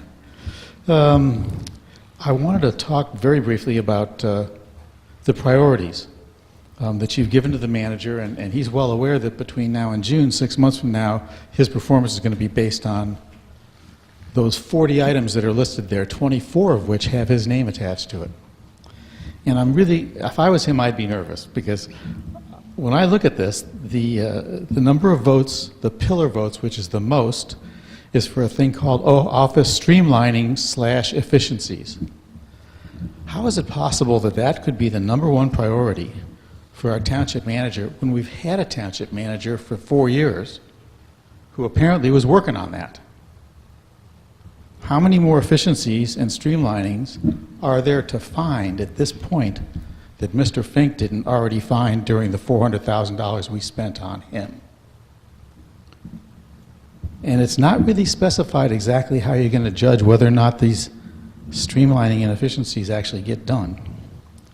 Also rated really high is, for the township manager's job, is increasing the fund balance. I don't know how he's supposed to do that. I thought that's the job of the board. You also have listed very high for him residential and commercial development. This isn't the Chamber of Commerce. This is the local government. Did we hire Mr. Ains to go out and drum up residential and commercial development? Is that part of his job? I didn't realize that. Then you've got a listing there as public relations / the Courant and Facebook. I have no idea what that means. Personally, I'm embarrassed that the Courant gets distributed at this township because it's a right-wing rag that I think reflects poorly on our community. Another thing that's listed for him is a thing called a marketing plan. What does that mean? Are we for sale? What are we marketing?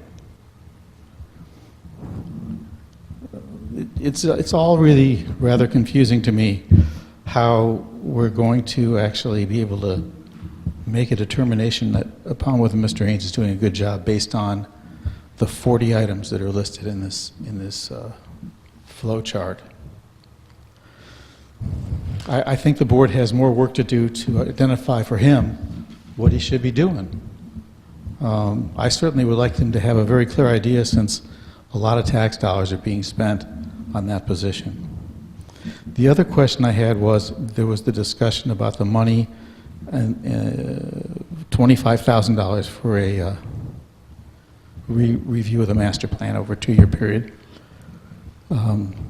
Madam Chair, you said, I live in the area of the US 23 corridor, and you said that people are coming to you and want to do something down there. I'd really be interested in what section of the US 23 corridor you're talking about, and who's approaching you before the township commits $25,000 in tax dollars to maybe change the zoning to accommodate some people that I don't even know who they are or what they're looking for.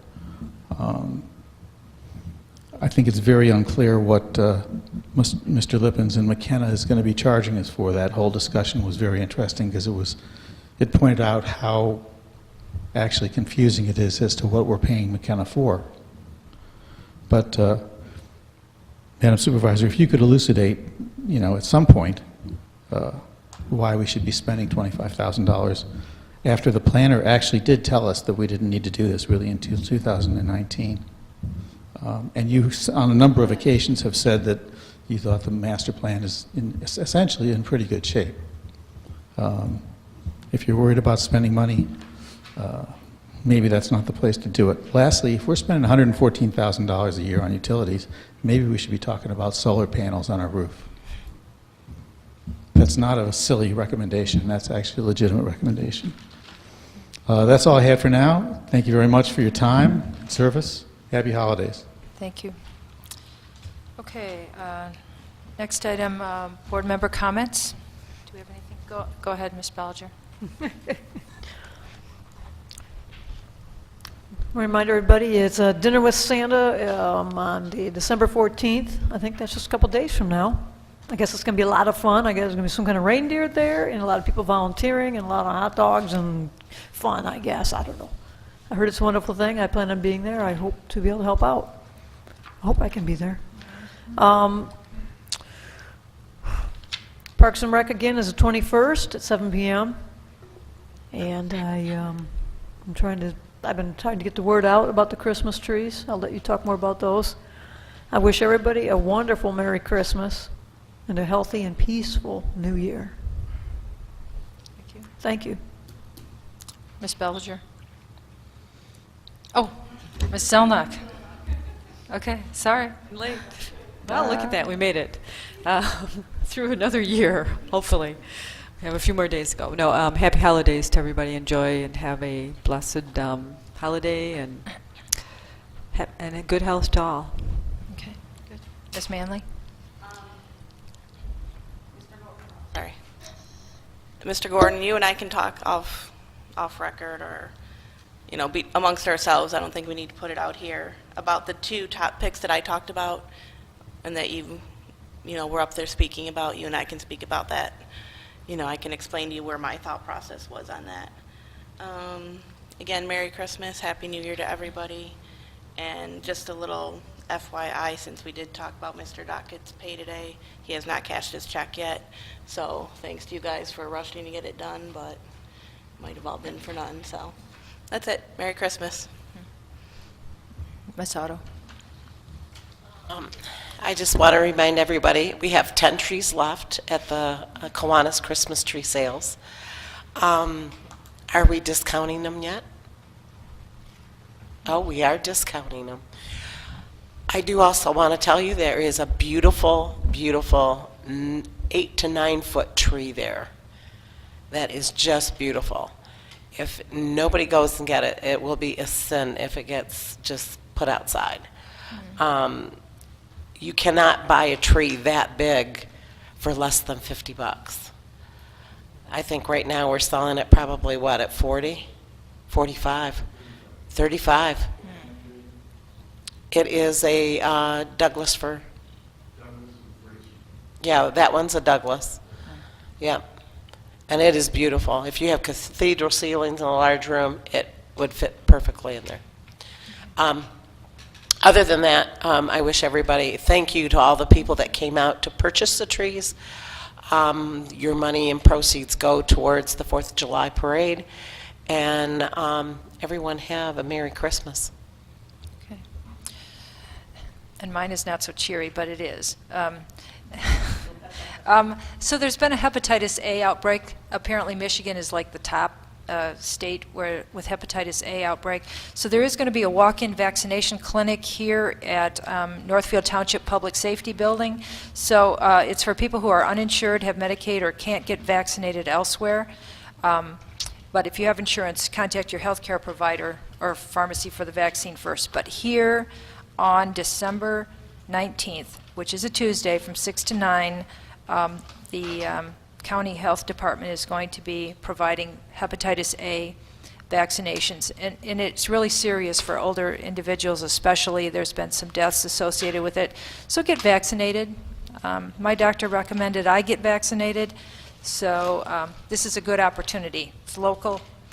And then the other thing is, have a Merry Christmas. Take care. Thanks. Move to adjourn. Support. All in favor, say aye. Aye. Anyone opposed? Thank you.